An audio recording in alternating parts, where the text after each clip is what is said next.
Welcome friends. Today in this video I am going to discuss about the potentiometer and then we will go for the post office boxes. ये post office boxes it is based on the principle of the Wheatstone bridge के principal पे ही based है और इसका use कहाँ होता है to find out the unknown resistance R. Unknown resistance इससे पोस्ट ऑफिस बॉक्स से हम लोग फाइंड आउट करते हैं, ठीक है। और किस पे बेस्ड है? व्हीटस्टोन ब्रिज पे। और ये पोटेंशियोमीटर क्या चीज़ है? पोटेंशियोमीटर का यूज हम लोग किस लिए करते हैं? टू मेजर द पोटेंशियल होता है ना, पोटेंशियल को नापने मेजर करने के लिए। So to measure the what we will measure? Potential actually. तो पहले हम लोग किसके बारे में देखेंगे? पोटेंशियोमीटर के बारे में। Then we will go for post office boxes. Let's start with the first topic of this video, that is the potentiometer. Now potentiometer क्या होता है बताइए। सबसे पहले बात, potentiometer is use to compare. देखिए क्या क्या ये एक डिवाइस हो गया, आपको एक मीटर हो गया, ठीक है, डिवाइस हो गया। It is use to compare potential difference. Potential difference को हम लोग क्या कर सकते हैं इसकी हेल्प से? पोटेंशियल डिफरेंस को हम लोग कंपेयर कर सकते हैं, ठीक है। और इससे हम लोग क्या कर सकते हैं? To measure the potential, compare कर सकते हैं, मेजर कर सकते हैं। पोटेंशियल डिफरेंस को मेजर भी कर सकते हैं।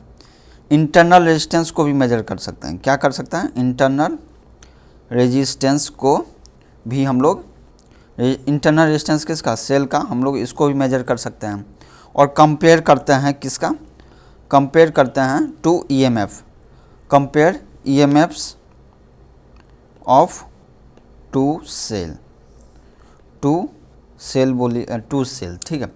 तो पोटेंशियोमीटर का वाइड एप्लीकेशन है। क्या क्या एप्लीकेशन है इसका? इससे तो हम लोग जो पोटेंशियल डिफरेंस होता है मीन्स वोल्टेज को हम लोग, पोटेंशियल डिफरेंस जो होगा 2 पॉइंट का बीच का वोल्टेज, उसको हम लोग मेजर कर सकते हैं। उसके बाद मेजर कर सकते हैं पोटेंशियल डिफरेंस को। उसके बाद internal resistance of the cell को भी हम लोग निकाल सकते हैं। क्या किसी भी सेल का है उसका इंटरनल रेजिस्टेंस निकालना है तो कैसे निकालेंगे? वो पोटेंशियोमीटर से हम लोग उसका इंटरनल रेजिस्टेंस भी निकाल सकते हैं। अगर आपको कंपेयर करना है to EMF of a two cell, EMF of a two cell, दो सेल है आपके पास और आपको कंपेयर करना है कि कौन सा सेल का ईएमएफ ज़्यादा है या कम है, तो वो भी हम लोग इससे पोटेंशियोमीटर से यूज करते हैं। तो पोटेंशियोमीटर का ही यूज क्यों होता है? एक्चुअली हमारे पास तो वोल्ट मीटर भी है जो कि सीधा क्या है, जो कि क्या मेजर करता है? ये तो वोल्टेज मेजर कर देता है। तो 2 पॉइंट का वोल्टेज भी मेजर कर देगा, तो पोटेंशियल डिफरेंस पता चल जाएगा ये वोल्ट मीटर से। तो वोल्ट मीटर भी तो यूज करते हैं किसी के लिए? पोटेंशियल डिफरेंस मेजर करने के लिए। लेकिन पोटेंशियोमीटर को ही एक्यूरेट माना जाता है। क्यों? क्योंकि देखिए जो हमारा वोल्ट मीटर है, आइडियल केस के लिए क्या है? आइडियल केस के लिए हम लोग क्या एज्यूम करते हैं? इसका जो इंटरनल रेजिस्टेंस होता है वो इन्फिनिटी एज्यूम करते हैं। लेकिन ऐसा तो होता नहीं है प्रैक्टिकल में ऐसा होता नहीं है। R is not infinity. High होता है लेकिन उतना भी ज़्यादा हाई नहीं होता है इन्फिनिटी के कंपेयर में। सो जिसके कारण से क्या होगा, इसमें एरर आता है, ठीक है। जो वोल्ट मीटर होता है उसमें क्या आता है? एरर आता है, ठीक है। लेकिन पोटेंशियोमीटर में क्या है? पोटेंशियोमीटर में क्या है? दिस मेथड, पोटेंशियोमीटर का जो मेथड है जिससे हम लोग मेजर करते हैं पोटेंशियल डिफरेंस या कंपेयर करते हैं ईएमएफ या इंटरनल रेजिस्टेंस को फाइंड आउट करते हैं। तो इस मेथड में क्या होता है? This method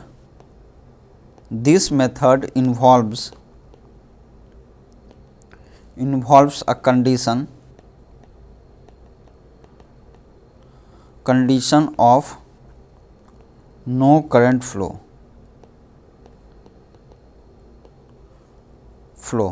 The device can be used to measure. इसमें क्या है, क्या इसका यूज कैसे करते हैं?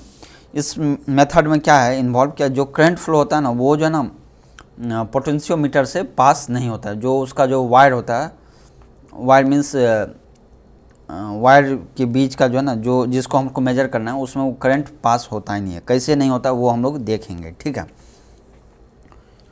ये क्या होता है, ये पोटेंशियोमीटर। अब देखिए ये क्या होता है, नो करंट, ठीक है। तो ये क्या करता है, दिस पोटेंशियोमीटर यहाँ पर ही लिख देता हूँ मैं, पोटेंशियोमीटर डज नॉट ड्रॉ, ये क्या करता है, करंट जो है ना ड्रॉ नहीं करता है। कहाँ से, draw any current from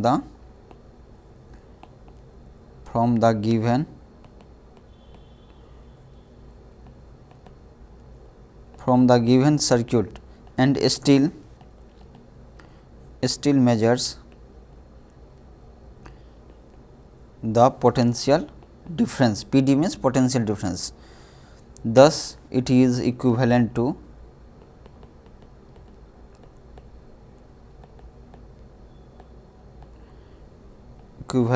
an ideal voltmeter. अब देखिए ये क्या है, पोटेंशियोमीटर। जैसे हमारा आइडियल वोल्टमीटर के लिए क्या बोला था, R इक्वल टू इन्फिनिटी होता है, लेकिन इस केस में क्या हो गया आपको, R इक्वल टू इन्फिनिटी, क्योंकि प्रैक्टिकल वोल्टमीटर में क्या होगा, it is not equal to infinity, जिसके कारण से हमारा क्या आता है, एरर आता है। लेकिन इस पोटेंशियोमीटर में क्या होता है, इसके हेल्प से हम लोग क्या करते हैं, पोटेंशियल डिफरेंस को कंपेयर करते हैं, मेजर करते हैं, इंटरनल रेजिस्टेंस को भी मेजर करते हैं, कंपेयर करते हैं EMF of 2 cells. Wide application है, ठीक है। तो पोटेंशियोमीटर का खास बात क्या है कि ये ड्रॉ नहीं करता, कोई भी करंट जो है ड्रॉ नहीं करता for the given circuit. Given circuit मतलब क्या, जिसको हमको मेजर करना है, जिस EMF का, जिस सेल का हमको EMF मेजर करना है, उससे करंट ये ड्रॉ करता ही नहीं है। जिसके कारण से क्या होता है, अगर यदि करंट ड्रॉ नहीं करता है तो क्या हो गया, वो एरर फ्री हो गया। एरर फ्री मीन्स ये क्या हो जाएगा, करंट ड्रॉ नहीं करने का मतलब क्या हो गया, एक तरह से इन्फिनिटी सर्किट हो गया ना। अगर मान लीजिए ये एक बैटरी है, ठीक है, यहाँ से हम लोग ने एक मीटर लगा दिया, ठीक है, मीटर मेजर करने के लिए, ठीक है। अब ये मीटर का क्या बोल रहा है कि ये करंट ही ड्रॉ नहीं कर रहा है, ये करंट क्या हो गया, जीरो।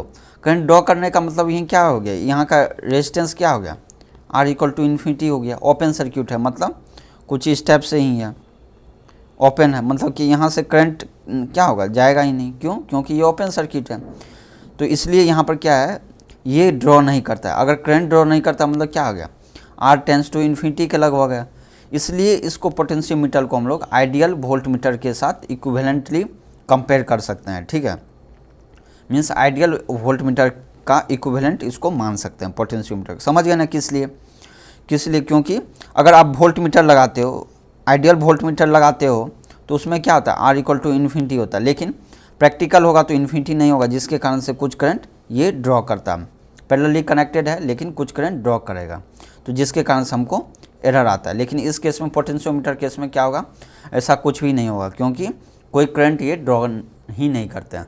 तो वही ये जो है, ये फंडा कि ये पोटेंशियोमीटर करंट ड्रॉ नहीं करता और कैसे ऑपरेट करता है, कैसे हम लोग मेजर करेंगे पोटेंशियल डिफरेंस, इंटरनल रेजिस्टेंस कैसे मेजर करेंगे और कंपेयर कैसे करेंगे EMF को, ये सब अब हम लोग एक अच्छे से देखेंगे, ठीक है।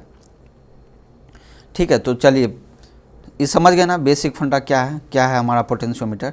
अब देखिए पोटेंशियोमीटर कुछ इस टाइप से दिखता है, ठीक है। लेबोरेटरी में आप लोग ने देखा होगा, इस टाइप से पोटेंशियोमीटर दिखता है, ठीक है। तो ये देखिए, ये क्या है, पॉइंट A से, ये वाला पॉइंट जो है, ये वाला पॉइंट A से B तक ये क्या है, कनेक्टेड है, वायर है। किस टाइप से, इस टाइप से, वो हम बताएंगे, दिखाएंगे एक और सिंप्लिसिटी के लिए। ये हो गया A पॉइंट, ये B पॉइंट, ठीक है। इस टाइप से वायर है कनेक्टेड। और यहाँ पर देखिए, यहाँ पर क्या होता है, मेटालिक स्ट्रिप होता है, वो भी किसका, थोड़ा थिकर होता है, ताकि इसका रेजिस्टेंस क्या हो जाएगा, थिकर है तो, क्योंकि थिकर है तो एरिया ज़्यादा होगा, एरिया ज़्यादा होगा तो रेजिस्टेंस कम होगा मीन्स लो होगा। लो होने के कारण क्या होगा, इसका काउंटिंग जो है नहीं होगा, ठीक है। तो मीन्स A to B जो टोटल लेंथ है उसको हम लोग इस शेप में फॉर्म करते हैं, ठीक है, ताकि हमारा छोटा भी हो जाएगा, नहीं तो क्या हो जाएगा, लंबा। मान लीजिए 10 मीटर का लेंथ है टोटल, तो अगर हम लोग इसको स्ट्रिप मीन्स जिगजैग फॉर्म में करेंगे तो कितना होगा, ये टोटल 10 नंबर्स होगा सिंपल, और स्पेस क्या होगा, छोटा होगा, ठीक है। तो ये हो गया आपको इसका स्ट्रक्चर A to C के बीच, ठीक है। अब देखिए क्या है, ए टू सी तो हो गया। अब इस पे क्या है, एक ये क्या है, ये आपको हो गया आपको मीटर। मीटर मीन्स कितना सेंटीमीटर कितना मीटर होगा, वो स्केल है, स्केल बोलते हैं इसको। क्या है ये, एक स्केल भी इस पे लगा हुआ है। तो इससे पता चलेगा कि आपको कहाँ पर है, नहीं है, ठीक है। और क्या होता है कि और एक ये जो गैल्वेनोमीटर है, ये एक गैल्वेनोमीटर कनेक्टेड है, गैल्वेनोमीटर जी। मान लीजिए ये वायर है, इस पर क्या है, ये इस टाइप का गैल्वेनोमीटर कनेक्टेड है, गैल्वेनोमीटर। और गैल्वेनोमीटर का जो एक टर्मिनल होगा, एक टर्मिनल गैल्वेनोमीटर का कहाँ हो गया, वायर पे कनेक्टेड है, वायर पे कनेक्टेड है, मीजरिंग, ठीक है। पोटेंशियोमीटर वायर बोलते हैं इसको, पोटेंशियोमीटर वायर पे कनेक्टेड रहेगा। और दूसरा टर्मिनल जो होगा वो सी पॉइंट पे लगा होगा, ठीक है। सी पॉइंट, सी पॉइंट बताएंगे क्या होता है, ठीक है। तो ये सी पॉइंट हो गया। अब देखिए क्या है, ए और बी क्या है, आपको कनेक्टेड होगा आउटसाइड, मान लीजिए कनेक्ट कर दिया आप ए एन बी को, किससे, एक सोर्स दे दिया और एक ये क्या हो गया आपको की हो गया। और उसके बाद यहाँ पर देख ले की हो गया, ये की है, की मतलब स्विच ऑफ ऑन करने वाला। और ये जो रेजिस्टेंस है ये वेरिएबल रेजिस्टेंस है, क्या है ये, वेरिएबल रेजिस्टेंस, वेरिएबल रेजिस्टेंस। और इसको क्या बोलते हैं, रियोस्टेट। हम लोग देखेंगे क्या होता है ये रियोस्टेट, ठीक है। ये क्या होता है, वेरिएबल रेजिस्टेंस। इसका यूज क्या होता है कि लिमिट करने के लिए, करंट अगर ज़्यादा है तो इसको हम लोग इंक्रीज कर देंगे रेजिस्टेंस को, तो क्या होगा, करंट कम हो जाएगा, ठीक है। तो और इसको कनेक्टेड है इस टाइप से भी। अब देखिए यहाँ पर क्या हो गया, सी पॉइंट आ गया। और इसी टर्मिनल से हम लोग एक और पॉइंट लेंगे, ठीक है, ए डैश पॉइंट मान लीजिए, ठीक है। ए और ए डैश और सी, ये दो जो टर्मिनल हमारा मीन्स ये दोनों टर्मिनल, इस दोनों टर्मिनल का हम लोग यूज करेंगे जहाँ पर हम लोग को पोटेंशियल डिफरेंस मेजर करना है। और सब कुछ ऐसे ही कनेक्टेड रहेगा, मीन्स ए और ये जो टर्मिनल है, ये वाला और ये वाला, इस टर्मिनल को हम लोग कनेक्ट कर देंगे। मान लीजिए कुछ इस टाइप का सर्किट है, ठीक है। तो अब मान लीजिए इसका पोटेंशियल निकालना है, इसके बीच का, इसके अक्रॉस पोटेंशियल क्या होगा। तो हम लोग क्या करेंगे, इस टर्मिनल को यहाँ से इसको कनेक्ट कर देंगे और ये वाला सी जो टर्मिनल है इसको यहाँ पर कनेक्ट कर देंगे, दो टर्मिनल कनेक्ट हो जाएगा। और उसके बाद हम लोग मेजर कर लेंगे, किसको मेजर करेंगे, इसका जो पोटेंशियल आएगा, इसका जो पोटेंशियल आएगा वो आएगा किसके टर्म में आएगा, सिर्फ लेंथ के टर्म में। लेंथ के टर्म में मीन्स अगर ये गैल्वेनोमीटर का जो जी है, मान लीजिए ये एल लेंथ पे आया, तो उसके टर्म में हम लोग पोटेंशियोमीटर को डिटरमाइन कर सकते हैं कि इसके अक्रॉस वोल्टेज कितना वोल्टेज आएगा। Means by looking at the position of the galvanometer, कहाँ पर है, उससे हम लोग को लेंथ पता चल जाएगा। और उससे हम लोग कैलकुलेट कर लेंगे कि इसका पोटेंशियल कितना होगा। तो ये समझ गए ना कैसे कनेक्शन होता है पोटेंशियोमीटर का, ठीक है। अब देखिए ये तो हो गया बेसिक, जो कि लेबोरेटरी में आप देखिएगा। अब उसी का इक्विवेलेंट डायग्राम ये है। इस इक्विवेलेंट डायग्राम में क्या है, देखिए जैसा कि मैंने बताया था, वो जो ये जो वायर जो मेटालिक स्ट्रिप यहाँ पर जो यूज किए, इसको मान लीजिए सिंपल हम लोग क्या एज्यूम कर लेंगे, ए टू बी इस टाइप का पॉइंट है, ए टू बी इस टाइप का पॉइंट होगा। और इस पे क्या है, एक गैल्वेनोमीटर का वायर हो गया, गैल्वेनोमीटर हो गया कनेक्टेड, ठीक है। एक टर्मिनल हम लोग आउटसाइड लेंगे और एक टर्मिनल से हम लोग ये एक्सटर्नल सर्किट जो होता है हम लोग को बोलते हैं, इसको बोलते हैं ड्राइवर सर्किट। क्या बोलते हैं इसको, ड्राइवर, क्या बोलते हैं इसको, ड्राइविंग सर्किट। ये क्या करता है, ड्राइव करता है किसको, जो हमारा पोटेंशियोमीटर है उसको ड्राइव करता है, ठीक है। क्या हो गया ये, ड्राइविंग सर्किट, ड्राइवर सेल भी बोलते हैं, यहाँ पर सेल है, ईएमएफ हो गया। और ये क्या हो गया, वेरिएबल रेजिस्टेंस, जिसको रियोस्टेट भी बोलते हैं, ठीक है। दिखाएंगे क्या होता है रियोस्टेट। ये ड्राइवर सर्किट बोल सकते हैं, ठीक है, ड्राइवर सेल बोल दीजिए, ठीक है। ड्राइवर सेल का इक्विवेलेंट ये हो गया ड्राइवर सेल। ये जी हो गया, ये ए हो गया। इस दोनों टर्मिनल का हम लोग यूज करते हैं कनेक्शन करने के लिए, ठीक है। जी से एक और टर्मिनल आउटसाइड जाता है जो इसको और इसको यूज करते हैं, ठीक है। देखते हैं, तो ये जो हमारा डायग्राम है पोटेंशियोमीटर का, ये वाला,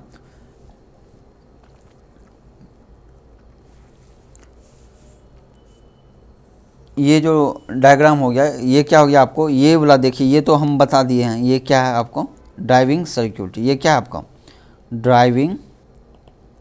ड्राइविंग सर्किट, ड्राइविंग सर्किट क्यों बोल रहे हैं, क्योंकि ये ड्राइव कर रहा है। यहाँ पर ये क्या है, रियोस्टेट है, कैपिटल आर रियोस्टेट। रियोस्टेट क्या होता है वो दिखाएंगे आपको। और ये क्या है कि स्विच ऑफ ऑन करने के लिए ये एक ईएमएफ, कोई एक वोल्टेज सोर्स सप्लाई दिए हैं, ये वोल्टेज सोर्स हो गया। इसके कारण से क्या हुआ, एक करंट फ्लो हुआ, आई करंट। अब देखिए मैंने क्या बताया था पोटेंशियोमीटर का, ए टू बी क्या हो गया, एक लेंथ हो गया, लेंथ है क्योंकि ये वायर है तो इसका लेंथ होगा। लेंथ होने के कारण क्या होगा, एक रेजिस्टेंस होता है, ठीक है। तो ए टू बी हो गया रेजिस्टेंस। और पी पे क्या है, हम देख सकते हैं गैल्वेनोमीटर, मान लीजिए यहाँ पर बैलेंस हुआ। और ये देखिए ये आउटसाइड है, जो मैंने डायग्राम बनाया था एक रेजिस्टेंस का, ये वाला का देख रहे हैं। मान लीजिए ये और ये पॉइंट है, मान लीजिए ये स्मॉल ए, ये स्मॉल बी, स्मॉल ए और बी ही यही वाला पॉइंट है, ए एंड बी। इसी के बीच हम लोग को पोटेंशियल मेजर करना है, means small V of A B क्या होगा उसका वैल्यू निकालना है। तो उसको हम लोग ये जो पोटेंशियोमीटर का जो मीन्स ये एक बॉक्स की तरह रहेगा आपको लैब में, इसमें से सिर्फ 2 टर्मिनल्स आपको बाहर दिखेगा। एक ये वाला टर्मिनल जो कि ए से कनेक्टेड है और दूसरा टर्मिनल सी से। इस दोनों को आप जहाँ पर कनेक्ट कीजिएगा उसका पोटेंशियल आप इसका पोजीशन देख के बता सकते हो। मीन्स गैल्वेनोमीटर कहाँ पर सिचुएटेड है, कहाँ किस लोकेशन पे है, कितना डिस्टेंस पे है, उसके अनुसार आप उसका पोटेंशियल निकाल सकते हो, डिटरमाइन कर सकते हो, ठीक है। तो वो सब देखेंगे हम लोग। ये हो गया क्या, सिंपल पोटेंशियल मेजर करने के लिए, ठीक है। तो ये आपको समझ में आ गया ना पोटेंशियोमीटर क्या है, बेसिक फंडा अबाउट द पोटेंशियोमीटर, ठीक है। अब देखिए इसमें यहाँ पर मैंने एक टर्म यूज किया था रियोस्टेट, वो देखते हैं क्या होता है रियोस्टेट। कौन सा टर्म है ये, रियोस्टेट का। रियोस्टेट ये देखिए ये हमारा हो गया रियोस्टेट। रियोस्टेट क्या होता है, इस टाइप से दिखता है रियोस्टेट, ठीक है। लैब में देखे होंगे आप लोग। ये स्लाइडिंग कॉन्टैक्ट ये वाला जो होता है, ये वाला, इसको हम लोग क्या करते हैं, ये इस पे हम लोग इसको स्लाइड करते हैं, जहाँ तक स्लाइड कर सकते हो आप। और इस टर्मिनल से ये ए बी हो गया ना, बी टर्मिनल आपको यहाँ से कनेक्टेड होगा। और ये सी टर्मिनल आपको कहाँ से मिलेगा, सी टर्मिनल आपको ये रियोस्टेट इससे कनेक्टेड है। सी टर्मिनल किससे कनेक्टेड है, ये जो स्लाइडिंग वायर है इससे। आप मान लीजिए यहाँ पर स्लाइड किए तो आपका सर्किट कैसे बन जाएगा, यहाँ से आएगा यहाँ तक और इतना दूर का ही आपको रेजिस्टेंस बताएगा। ये तो मान लीजिए कुछ होगा R1 मान लीजिए। अब इसको मान लीजिए स्लाइड करके आप यहाँ पर लगा दिए तो क्या हो गया, यहाँ से यहाँ तक का रेजिस्टेंस R2 हो गया। तो obviously R2 is greater than R1। Means by using the rheostat हम लोग क्या कर सकते हैं, रेजिस्टेंस को क्या कर सकते हैं, चेंज कर सकते हैं, बढ़ा या घटा सकते हैं। तो यहाँ पर देखिए ये भी क्या हो गया आपको रियोस्टेट ही है, ये क्या रियोस्टेट। यहाँ पर ये टर्मिनल सी क्या हो गया, इसको हम लोग वेरी करते हैं, जितना आपको चाहिए रेजिस्टेंस उसके अनुसार वेरी कर सकते हैं। अगर ये सी तक, ठीक है, तो ये क्या हो गया रेजिस्टेट रियोस्टेट। अगर यहाँ पर कनेक्ट कर दिया तो ये क्या हो जाएगा, यहाँ से यहाँ जाएगा करंट, तब फिर यहाँ जाएगा, मीन्स पूरा रेजिस्टेंस काउंट हो जाएगा। अगर यहाँ पर कनेक्ट कर दिएगा तो ये क्या होगा, शॉर्ट सर्किट हो जाएगा, कोई नहीं, मीन्स करंट आएगा यहाँ से यहाँ चला जाएगा, तो क्या होगा, रेजिस्टेंस है ही नहीं कुछ। तो इसको क्या बोलते हैं, rheostat. So what is the rheostat. Rheostat के बारे में आप लिख सकते हो, it is a variable resistance.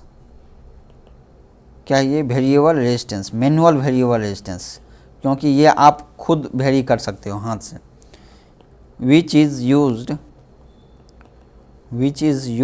To control the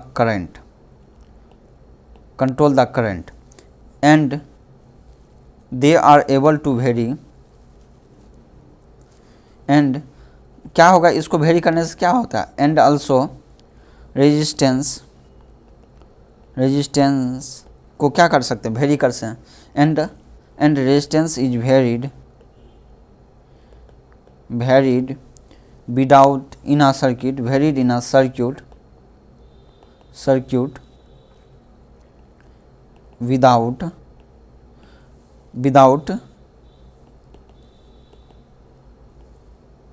interruption। Without interruption means disconnect, without disconnection of the circuit, के डिस्कनेक्ट किए बिना हम लोग क्या कर सकते हैं, हम लोग इसको इसका रेजिस्टेंस चेंज कर सकते हैं। जैसे मान लीजिए ये हो गया आपको एक स्टेप से ये कनेक्टेड है, ठीक है, यहाँ से एक टर्मिनल यहाँ से कनेक्टेड है इस टाइप से। तो अब देखिए ये जो है यहाँ से यहाँ तक का मान लीजिए रेजिस्टेंस हो गया R1, ठीक है। अब क्या क्या हूँ, कुछ समय बाद मान लीजिए इसका करंट होगा I1 इस टाइम में। अब क्या किया मैंने, इस रियोस्टेट को, इसका पोजीशन मैंने चेंज किया, कुछ यहाँ पर ले आया, तो इसका रेजिस्टेंस क्या हो गया, R2 हो गया, R2। और इसका लेंथ बढ़ने के कारण क्या होगा, इसका रेजिस्टेंस इंक्रीज कर जाएगा, ठीक है, R2 हो जाएगा, जिसके कारण से रेजिस्टेंस करंट जो फ्लो होगा वो I2 होगा। ये मान लीजिए EMF है। तो क्या हो जाएगा आपको देखिए, R2 is greater than R1 हुआ। अब देखिए पहले I1 क्या होगा, I1 इक्वल टू E/R1 होगा, ठीक है। और I2 क्या होगा, I2 will be equal to E/R2, क्योंकि R2 क्या है, कम है, सो it implies that your R2 ज़्यादा है, means I2 will be less than I1, means current क्या हो गया, रिड्यूस हो गया। पहले करंट ज़्यादा था, हम लोग क्या किए, रियोस्टेट को बढ़ा दिए, जिसके कारण से हमारा करंट कम हो गया। सो इसको करंट को कंट्रोल करें। लेकिन ये कभी डिस्कनेक्ट हुआ क्या, यहाँ पर तो डिस्कनेक्ट हुआ ही नहीं। डिस्कनेक्ट मीन्स कभी करंट आपका जीरो हुआ, कहीं ओपन सर्किट हुआ नहीं। तो मतलब ये क्या हो गया, अनइंटरप्शन। आप इसको रियोस्टेट मीन्स से रेजिस्टेंस आप लोग चेंज कर सकते हैं। समझ गए ना रियोस्टेट क्या होता है, मैंने बता दिया बेसिक कंसेप्ट। अब देखिए, अब पोटेंशियोमीटर के का फंडा देखते हैं हम। कुछ स्पेशल फंडा है, जैसे ये देखिए, ये एक पोटेंशियोमीटर है, ठीक है। ये यहाँ पर मैंने एक डायग्राम दिखा रहा हूँ।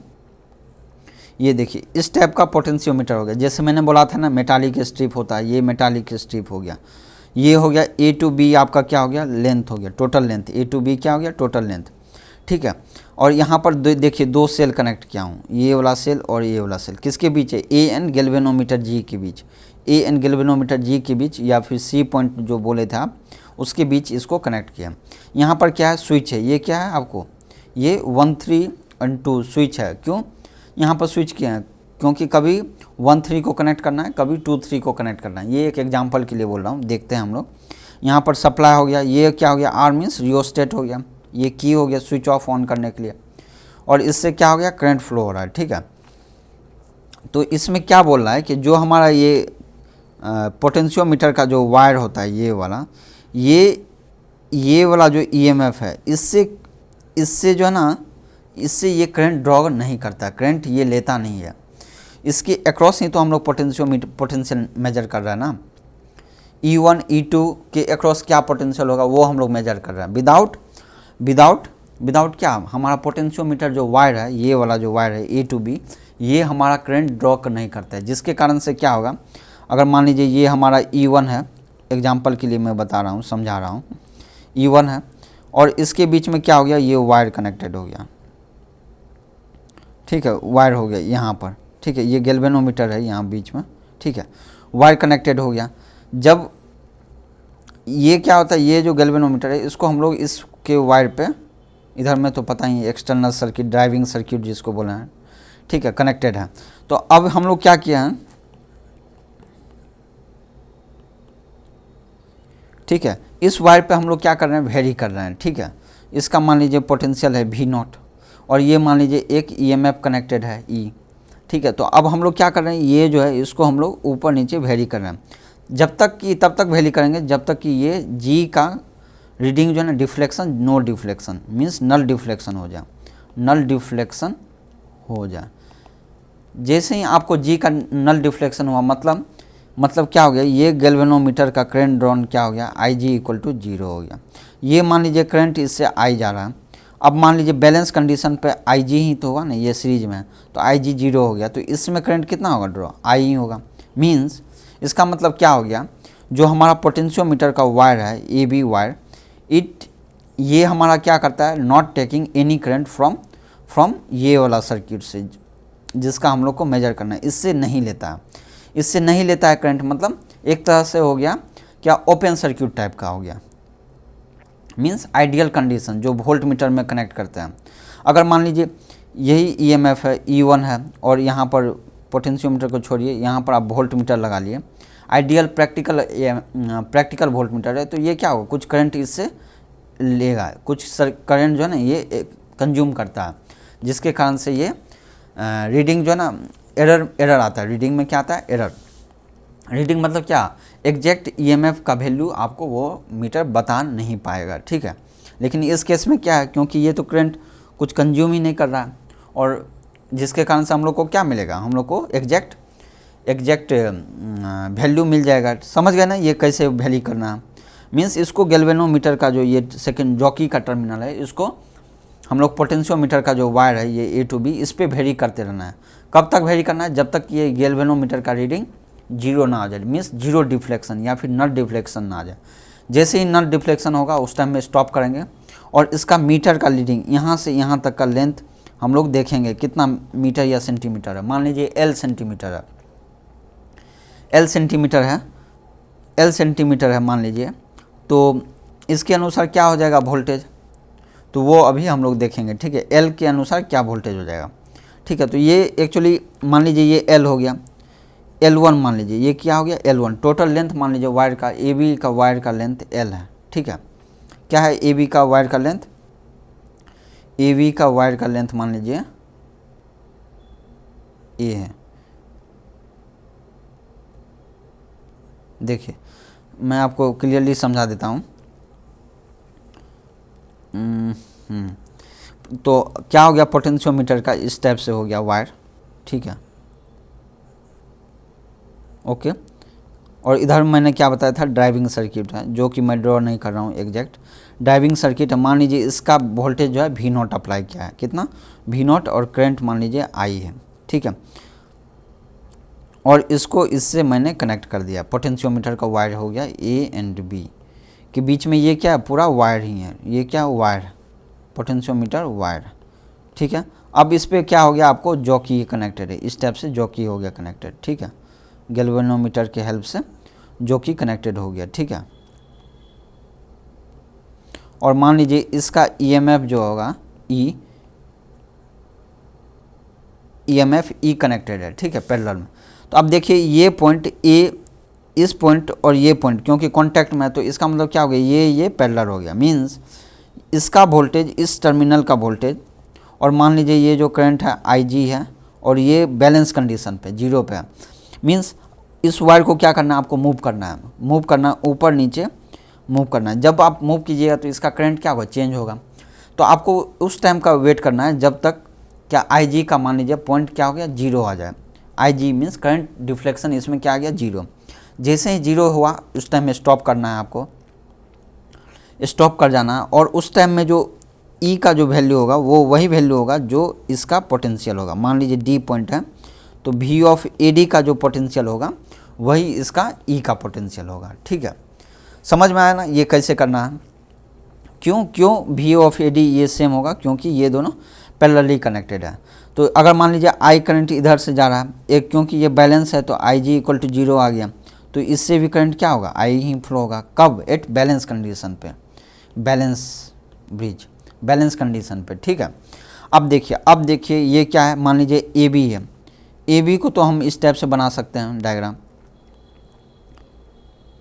ठीक है। AB पॉइंट हो गया, ये A हो गया, ये B पॉइंट हो गया, ठीक है। और इसके अक्रॉस क्या हो गया, कितना वोल्टेज अप्लाई है, V0 अप्लाई है टोटल, देखिए है ना V0, ये वोल्टेज ही अप्लाई हो गया V0, ठीक है। मान लीजिए इसके अक्रॉस V0 है, ये मान लीजिए रेजिस्टेंस R1 है, और ये रेजिस्टेंस R2 है, ठीक है। टोटल मान लीजिए रेजिस्टेंस है R1 प्लस R2। अब आपको पता है कि टोटल लेंथ कितना है, इसका लेंथ हो गया आपको L, और इसके R1 के अक्रॉस मान लीजिए पोटेंशियल है V1, और R2 के अक्रॉस पोटेंशियल है V2, और ये V ऑफ AD क्या है, आपको V1 ही है, ठीक है। तो अब देखिए यहाँ पर R equal to R1 plus R2, और R इक्वल टू क्या लिख सकते हैं, रो लेंथ बाय एरिया, ठीक है, एरिया ऑफ द वायर। ये जो वायर है A से B, इसका क्रॉस सेक्शनल एरिया कितना है वो हो गया, लेंथ क्या हो गया, उसी का लेंथ है। रो क्या हो, ये तो मटेरियल का प्रॉपर्टी है जो कि चेंज नहीं होगा जब तक कि आप मटेरियल ना चेंज करें, या टेम्परेचर, फिजिकल पैरामीटर्स। और R क्या रेजिस्टेंस, किसका है resistance, AB means total resistance है। तो यहाँ से हम लोग क्या लिख सकते हैं, R is directly proportional to L, ठीक है, हुआ ना। अब देखिए ये अगर हो गया, अब यहाँ पर वोल्टेज डिवाइडर का यूज कीजिए, voltage divider rule, divider voltage divider formula use करेंगे तो क्या होगा, V1 इक्वल टू क्या होगा, टोटल वोल्टेज कितना अप्लाई है V0 इंटू V1 किसके अक्रॉस नाप रहे हैं, मेजर कर रहे हैं R1 के अक्रॉस, तो R1 divide by total resistance कितना है R1 के साथ कौन सीरीज में है R2, तो दोनों का ऐड कर देंगे तो क्या होगा R1 plus R2 that is R ही होगा, ठीक है। और R1 इक्वल टू क्या लिख सकते हैं, रो L1 बाय A, सेम हो जाएगा ये भी, ठीक है। तो अब यहाँ पर पुट कर दीजिए आप, तो यहाँ से क्या होगा V1 इक्वल टू क्या हो जाएगा आपको V0 into R1 means L1 divided by L, तो ये हमारा क्या हो गया V1 हो गया।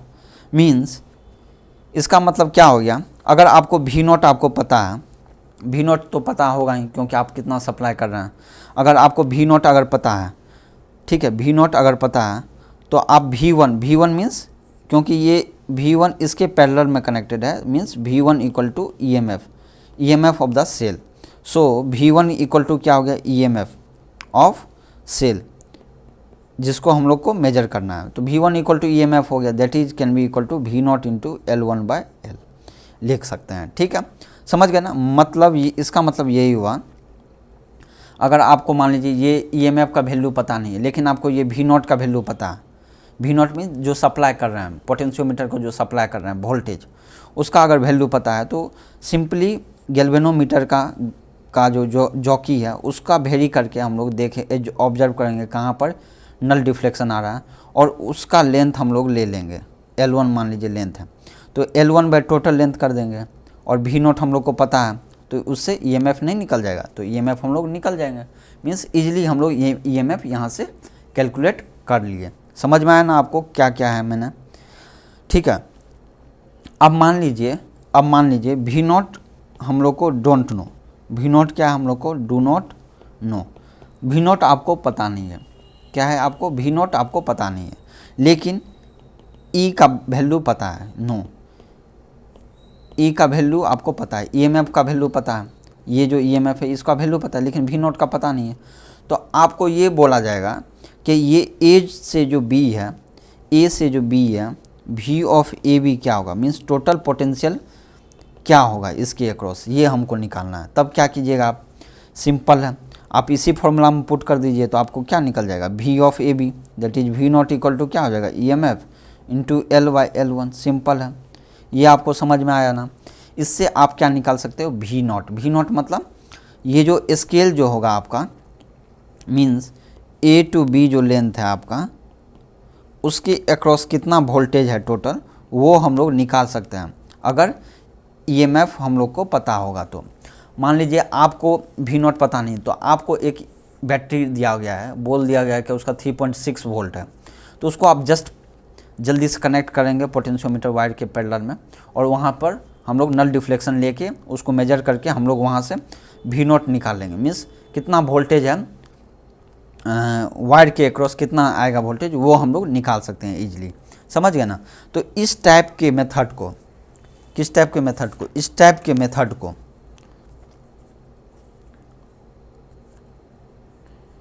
ठीक है, इस टाइप के मेथड को हम लोग क्या बोलते हैं कैलिब्रेशन ऑफ पोटेंशियोमीटर बोलते हैं। दिस प्रोसेस लिख देता हूँ मैं, this process of finding V0 is called calibration of potentiometer. इसको क्या बोलते हैं, कैलिब्रेशन, इसी को बोलते हैं। कैलिब्रेशन का मतलब क्या होता है, क्या कोई भी चीज़ को, मान लीजिए यहाँ पर क्या पोटेंशियोमीटर है, उसका स्केल को हम लोग को कैलिब्रेट करना है in terms of standard cell. यहाँ पर क्या होगा EMF E, मान लीजिए स्टैंडर्ड है, मतलब कि इसका कुछ वैल्यू है, पार्टिकुलर वैल्यू, आइडियल केस का जो आइडियल कुछ होता है ना, मान लीजिए कोई एक बैटरी है उसका दिया हुआ है, ठीक है, स्टैंडर्ड उसको पता है, उसके टर्म में, उसके अनुसार हम लोग इस पोटेंशियोमीटर का जो वायर है A टू B, इसके अक्रॉस कितना पोटेंशियल है वो हम लोग इस निकाल सकते हैं, कहाँ से, फ्रॉम EMF, गिवन EMF। तो इस प्रोसेस को ही क्या बोलते हैं, कैलिब्रेशन ऑफ पोटेंशियोमीटर।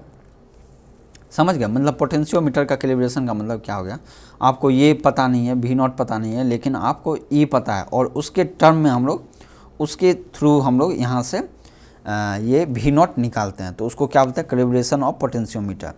अब यहाँ पर नोट करने वाली बात है कि जब आपने कैलिब्रेशन ऑफ ये पोटेंशियोमीटर जो कर रहे हैं, तो यहाँ पर क्या है, क्या ये ईएमएफ जो ई, क्या इस पोटेंशियोमीटर मीन्स इस पोटेंशियोमीटर को, यही मान लीजिए ना, इस पोटेंशियल मीटर को करंट दे रहा है या ले रहा है, क्या नहीं, क्यों, क्योंकि जो हमारा बैलेंस कंडीशन पे होता है आई जी इक्वल टू 0 हो जाता है, जिसके कारण से कोई करंट लेना देना नहीं होता है। इसलिए अगर ईएमएफ है ई और अगर इसमें यदि कोई इंटरनल रेजिस्टेंस भी कनेक्ट कर लिए, इसका वैल्यू अगर आप चेंज कर रहे हैं, तो उससे भी ये जो पोटेंशियोमीटर का जो डिस्टेंस है वो चेंज होने वाला नहीं है। क्यों, क्योंकि इससे जो करंट होता है आई जी इक्वल टू 0, जिसके कारण से इस रेजिस्टेंस के अक्रॉस जो ड्रॉप होगा वो आपका 0 हो जाता है, पोटेंशियल ड्रॉप क्या हो जाता है, 0 होता है, जिसके कारण कोई इफेक्ट नहीं पड़ेगा। लेकिन अगर इस वोल्टेज में अगर रेजिस्टेंस है, अगर इसको आपको वेरी कर रहे हैं, तो आपका ज़रूर है कि अगर मान लीजिए ये ई सेल ही है, मान लीजिए इसको वेरी करके R1 कर दिया आप, ठीक है, तो एक पॉइंट आएगा डी, अगर आपको R2 कर दिए फिर से इसका वैल्यू चेंज करने से R2, जिसके कारण से करंट चेंज होगा और इसका जो है लोकेशन जो है नल पॉइंट का लोकेशन वो भी चेंज हो जाएगा। मीन्स ड्राइविंग सेल का अगर रेजिस्टेंस चेंज करोगे तो आपको गैल्वेनो ये नल पॉइंट का पोजीशन चेंज होगा for the same measured EMF, और अगर ईएमएफ का अगर इंटरनल दे दिया उसको अगर वेरी कर रहे हैं तो नल पॉइंट का कोई पोजीशन चेंज नहीं होगा। ठीक है, तो ये तो समझ में आया ना। तो ये तो हो गया कि सिंपल क्या पोटेंशियोमीटर से एक ईएमएफ को कैसे मीन्स पोटेंशियोमीटर को कैसे कैलिब्रेट करना है, number first point. Number 2 point क्या है कि अगर आपको वी नॉट दिया है, अगर ई हो गया ईएमएफ, इसका वैल्यू पता करना है कि कितना वोल्ट का है ये ईएमएफ, तो उसको भी हम लोग निकाल सकते हैं। तो ये सिंपल एक केस हुआ। ठीक है, तो ये तो समझ में आ गया, ठीक है ना, कैलिब्रेशन आपको समझ में आ गया ना। अब एक चीज़ इम्पोर्टेंट पॉइंट है, क्या जो हमने ये जो ए से जो ए का कनेक्शन जो लिया है, ये वाला कनेक्शन स्मॉल ए से कैपिटल ए, ठीक है, ये सब कनेक्टिंग वायर का जो लॉसेज या कुछ भी होगा, रेजिस्टेंस जो होगा, उसको हम लोग 0 एज्यूम किए हैं। ठीक है, निग्लिजिबल एज्यूम किए हैं। ठीक है, क्योंकि नहीं एज्यूम करने से उसका भी कुछ जिसके उसके कारण भी एरर आ सकता है। ठीक है, इसलिए हम लोग यहाँ पर सिंपल है, थोड़ा सा मीन्स इसका रेजिस्टेंस क्या एज्यूम किए हैं, 0 एज्यूम करके हम लोग प्रोसीड किए हैं। ठीक है, तो ये आपको प्रोसेस समझ में आ गया, कैलिब्रेशन का प्रोसेस। अब हम लोग चलते हैं टॉपिक, सम टॉपिक्स। क्या है टॉपिक्स, क्या है मीन्स पोटेंशियोमीटर का एप्लीकेशन। तो पहला तो वो पता चल गया कि ईएमएफ मेजर करने के लिए कर सकते हैं, या फिर कैलिब्रेट भी कर सकते हैं पोटेंशियोमीटर को। कैलिब्रेशन और किसी एक बैटरी का मेजरमेंट के लिए हम लोग जो यूज किए हैं वो हम लोग को पता चल गया। अब चलते हैं, ये फर्स्ट पॉइंट हो गया। अब चलते हैं नया न्यू टॉपिक। क्या है न्यू मीन्स सब टॉपिक पोटेंशियोमीटर का क्या है। क्या अब हम लोग जो देखेंगे, किसके बारे में देखेंगे, comparing EMF of the cells. तो आपको एक चीज़ और बता दें कि ये जो पोटेंशियोमीटर है, पोटेंशियोमीटर हो गया, पोटेंशियोमीटर बहुत ही इम्पोर्टेंट टॉपिक है फॉर सभी भी कोई भी कम्पिटिटिव एग्जाम हो। पोटेंशियोमीटर से बहुत ही मीन्स जब से ज़्यादा चांस रहता है इससे क्वेश्चन पूछने का। ठीक है, पोटेंशियोमीटर से इट इज़ क्या है ये, it is a basically long piece of, it is basically a long piece of uniform का समझ गया ना, कितने बार बताएंगे बताइए। यूनिफॉर्म का बताएंगे क्या होता है, यूनिफॉर्मली होता है मीन्स अगर कोई वायर है, अगर सभी जगह पे एरिया उसका कांस्टेंट है, सेम कांस्टेंट है, तो वो हो गया यूनिफॉर्म एरिया। अगर यदि एरिया अगर वेरिएबल है, कहीं पर ज़्यादा है कहीं पर कम है, तो वो नॉन यूनिफॉर्म हो गया। Wire sometimes a few metre long होता है, कुछ मीटर का लॉन्ग होता है, in length across which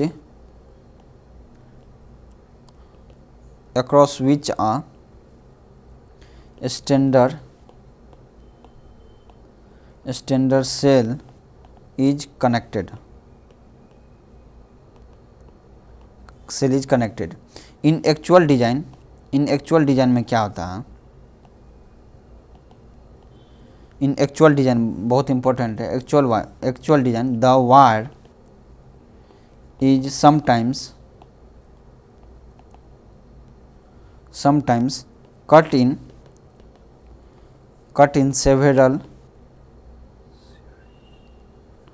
several pieces placed side by side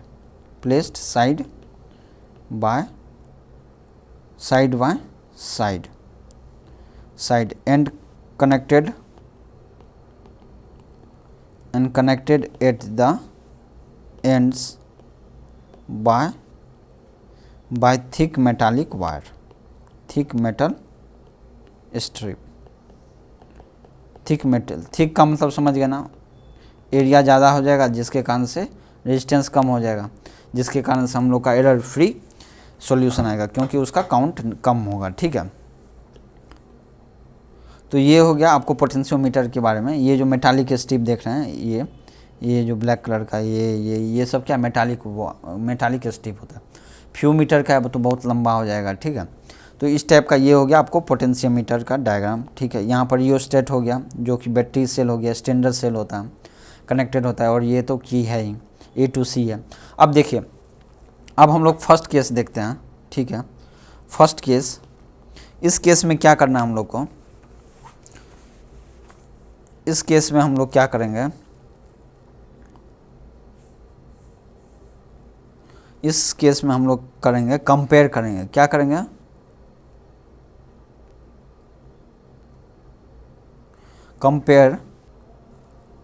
compare करेंगे ईएमएफ को। ठीक है, क्या करेंगे, कंपेयरिंग, क्योंकि यहाँ पर मैं इसलिए क्लियरली लिख रहा हूँ ताकि आपको बाद में आप अगर रेफ़र करें इसको तो आप इजीली समझ सके। ठीक है, comparing EMFs of the two cells, two cell का जो ईएमएफ है E1 E2 उसको हम लोग कंपेयर करेंगे। ठीक है, कंपेयर करेंगे मीन्स, कंपेयर का मतलब यही हो गया कि अगर मान लीजिए आपको E1 का वैल्यू पता है और E2 का वैल्यू नहीं है पता, तो आप उसको निकाल सकते हो। या फिर आपको ये बता दिया गया है क्या, E1 और E2 का वैल्यू आपको पता नहीं है, we don't know the E1 and E2 values, but they say that you need to compare the value of E1 and E2। compare means which one will be greater, E1 will be greater और E2 greater। ये हो गया comparing, हो गया compare कर रहे हो कि कौन सा बड़ा है या कौन सा छोटा है, तो उसको क्या बोलते हैं, कंपेयरिंग। तो दो सेल है E1 E2, उसको क्या करना है, कंपेयर करना है। तो देखिए क्या है, कंपेयर का मतलब हो गया इस दोनों में रिलेशन हम लोग को पता करना है, E1 E2 में क्या रिलेशन है। अगर E1 E2 में रिलेशन पता चल गया तो आप इजीली बता सकते हो कि कौन सा बिगर है कौन सा स्मॉलर है। समझ गए ना, चलिए देखते हैं। तो इसमें क्या है, स्टेप 1 क्या है, मान लीजिए आपने स्टेप 1 में आपने क्या किया, कनेक्ट किया है पॉइंट, ये भी एक की है, स्विचेज ही हैं, स्विच क्या बोला जाए, की या स्विच बोलते हैं इसको, क्या है, की या स्विच। ये कनेक्ट करना है। पॉइंट 3 को आप 1 से भी कनेक्ट कर सकते हो, 2 से भी, किसी एक को। मान लीजिए आपने पॉइंट 1 एंड 3 को कनेक्ट किया, 1 एंड 3 इज कनेक्टेड, 1 एंड 3 को आपने कनेक्ट कर दिया, पॉइंट 1 एंड 3 को कनेक्ट कर दिया, तो अब क्या हो गया, जैसे कि मैंने पहले बताया था, सिंपल हो गया, ये E1 से कनेक्टेड हो गया।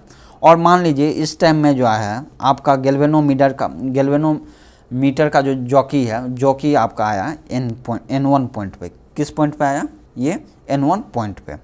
तो अब इसका इक्विवेलेंट डायग्राम किस टाइप से हो जाएगा, इक्विवेलेंट डायग्राम मैं बना देता हूँ, इजी है। क्या इक्विवेलेंट डायग्राम हो जाएगा, ये इस टाइप से हो जाएगा। ये एक ईएमएफ हो गया, ठीक है, ये हो गया आपको गैल्वेनोमीटर हो गया,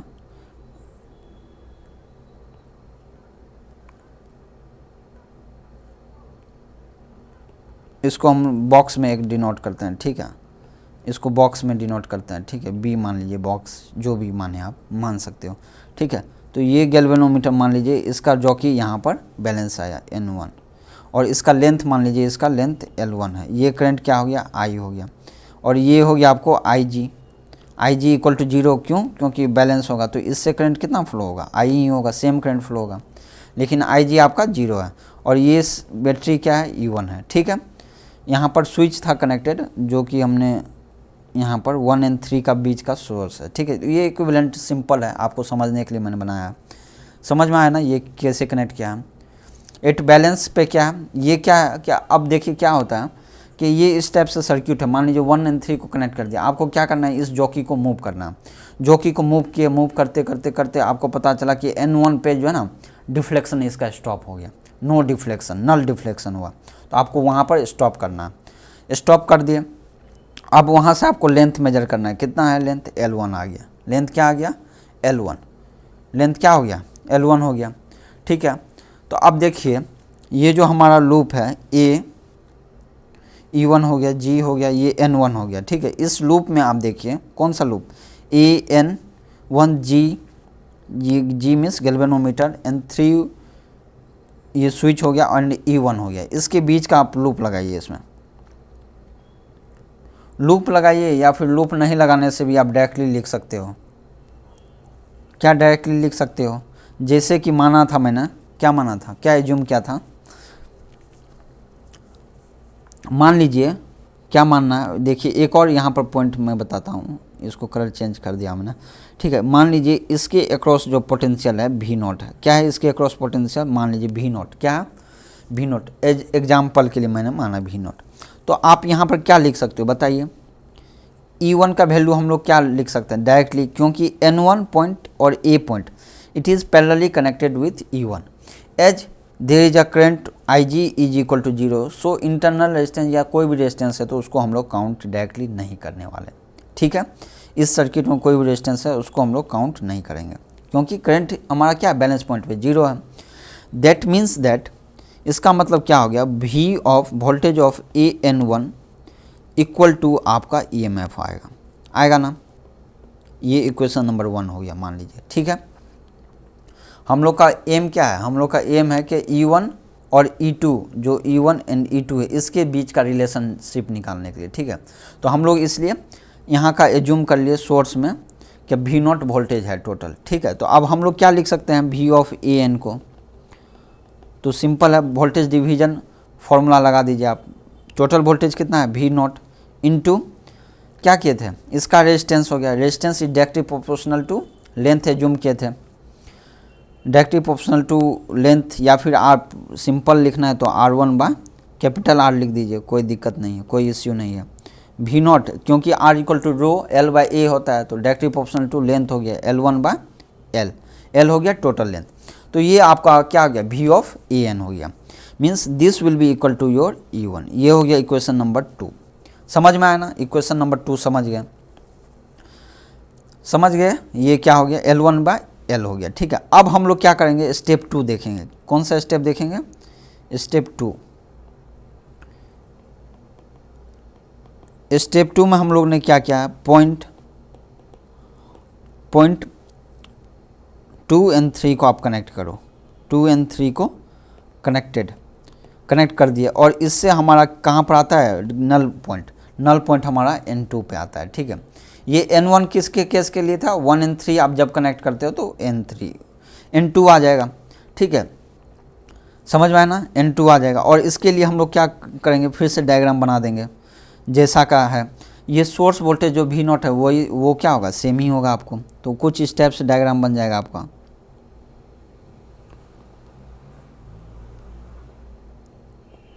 ये B हो जाएगा, जैसा कनेक्टेड हो सेम कर दीजिए, कोई इश्यू नहीं है।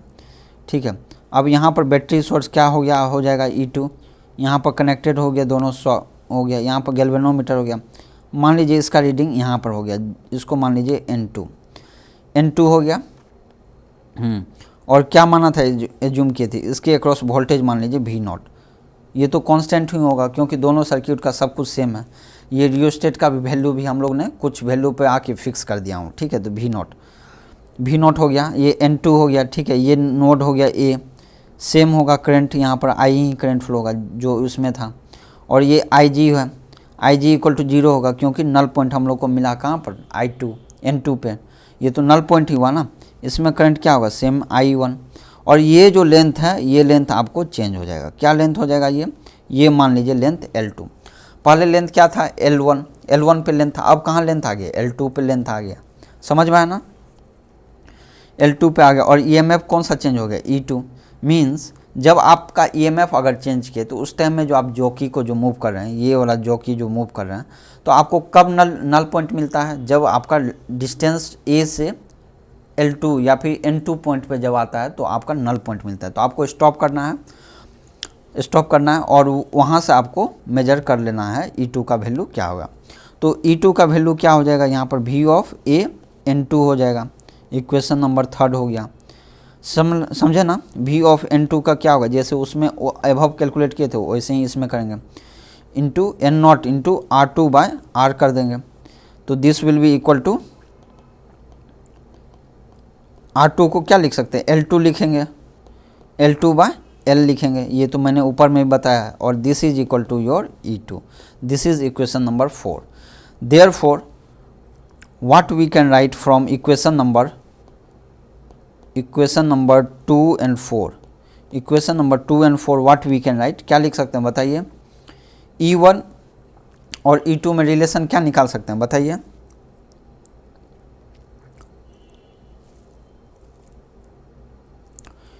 इस तरह से निकाल सकते हैं, 2 V0 by L equal to क्या हो जाएगा E1 बाय L1। ये इक्वेशन नंबर 2 का ही मॉडिफिकेशन वर्जन है, इसको मान लीजिए 2A, ठीक है। और सिमिलरली 4 से हम लोग क्या लिख सकते हैं, V0 by L equal to E2 by L2। This is equation number 4A। अब इस दोनों से हम लोग क्या लिख सकते हैं, V0 by L equal to E1 by L1 equal to E2 by L2। Therefore, what we can write from these two equation, that E1 by E2 equal to L1 by L2। तो ये आपका relationship मिल गया। अगर मान लीजिए दो EMF है E1 and E2, उसको अगर कनेक्ट किए हैं और यदि मान लीजिए L1 लेंथ पे आया है और ये L2 लेंथ पे आया है जो N2 पॉइंट है, तो इस दोनों का अगर EMF का रिलेशनशिप निकालना है तो क्या करेंगे हम लोग, बस दोनों का रेशियो ले लेना है। लेंथ का क्या लेना है, ratio, means E1 by E2 equal to L1 by L2, just simple, ये हो गया। अब मान लीजिए लेट एग्जांपल के लिए मैं बोल रहा हूँ, L2 इक्वल टू L2 मान लीजिए कुछ भी आप मान लीजिए 40 सेंटीमीटर है, L2 मान लीजिए 40 सेंटीमीटर और L1 इक्वल टू 20 सेंटीमीटर। अब ये लोग बोल रहा है कि कंपेयर करो कि कौन सा ज़्यादा है, E1 ज़्यादा है कि E2। तो आप सिंपल क्या लिख सकते हैं, simply we can write directly proportional to length, जिसका लेंथ ज़्यादा होगा उसका EMF ज़्यादा होगा ना। तो E1 बाई E2 क्या होगा जाए, ये L1 कितना हो गया आपको 20 by 40, that means 2। That means E2 is equal to twice of E1। मीन्स हमारा E2 क्या हो गया, दुगना है किसके कंपेयर में, E1 से। मतलब E2 is greater than E1, because length से भी आप डायरेक्टली लिख सकते हो, लेंथ जिसका ज़्यादा है उसका EMF ज़्यादा हो जाएगा। That is all about comparing EMF of two cell का EMF हम लोग कंपेयर कैसे करना था वो उसके बारे में था, ठीक है। अब हम लोग नेक्स्ट सब टॉपिक चलते हैं, सब टॉपिक नंबर B। तो ये क्या नाम, पोटेंशियोमीटर से हम लोग का क्या कर दिया, कंपेयर कर दिया सेल का। अब हम लोग B में चलते, B क्या है, measure internal resistance of a cell. Internal resistance है बैटरी का, वो हमको मेजर करना है। इंटरनल सेल किसका, बैटरी का। ये जो EMF है ना, इसका कुछ इंटरनल रेजिस्टेंस है, मान लीजिए स्मॉल r, इसका EMF हम लोग को मेजर करना है। तो इसका डायग्राम जो है कुछ इस टाइप से है, सर्किट डायग्राम। ये सब तो पता ही है आपको, ड्राइविंग सर्किट हो गया, ये क्या हो गया आपको ड्राइविंग सर्किट, इसको छोड़िए। A टू C पॉइंट को देखिए, ये क्या हो गया, टोटल लेंथ हो गया वायर का, ठीक है। और यहाँ पर क्या है, ये की हो गया, एक क्या है की है, और ये क्या है रेजिस्टेंस बैंक है। मतलब इसका जो है ना रेजिस्टेंस बैंक है, रेजिस्टेंस का वैल्यू यहाँ पर रेजिस्टेंस है, इसका मान लीजिए रेजिस्टेंस है, टोटल रेजिस्टेंस है R। क्या है रेजिस्टेंस इसका R।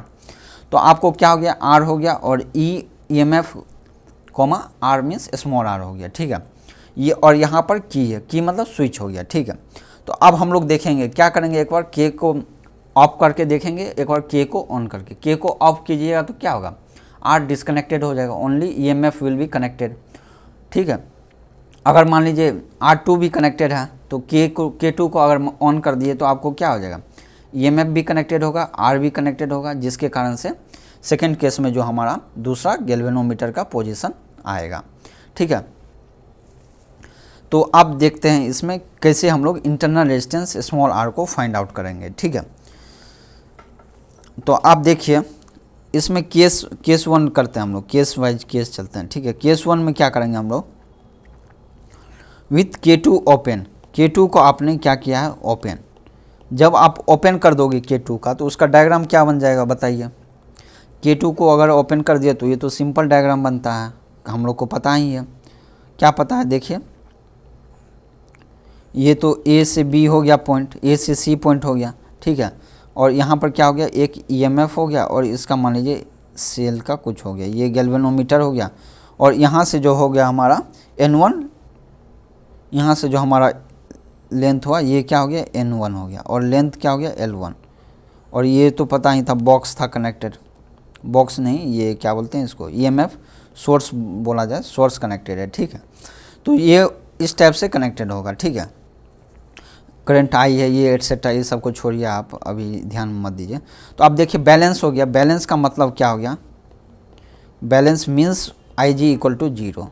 तो ये जो करंट हो गया हमारा IG इक्वल टू क्या हो गया 0 हो गया। अगर IG इक्वल टू 0 हो गया तो यहाँ का पोटेंशियल और A और C का पोटेंशियल क्या होगा, सेम ही होगा। That means V of AC is equal to nothing but your EMF।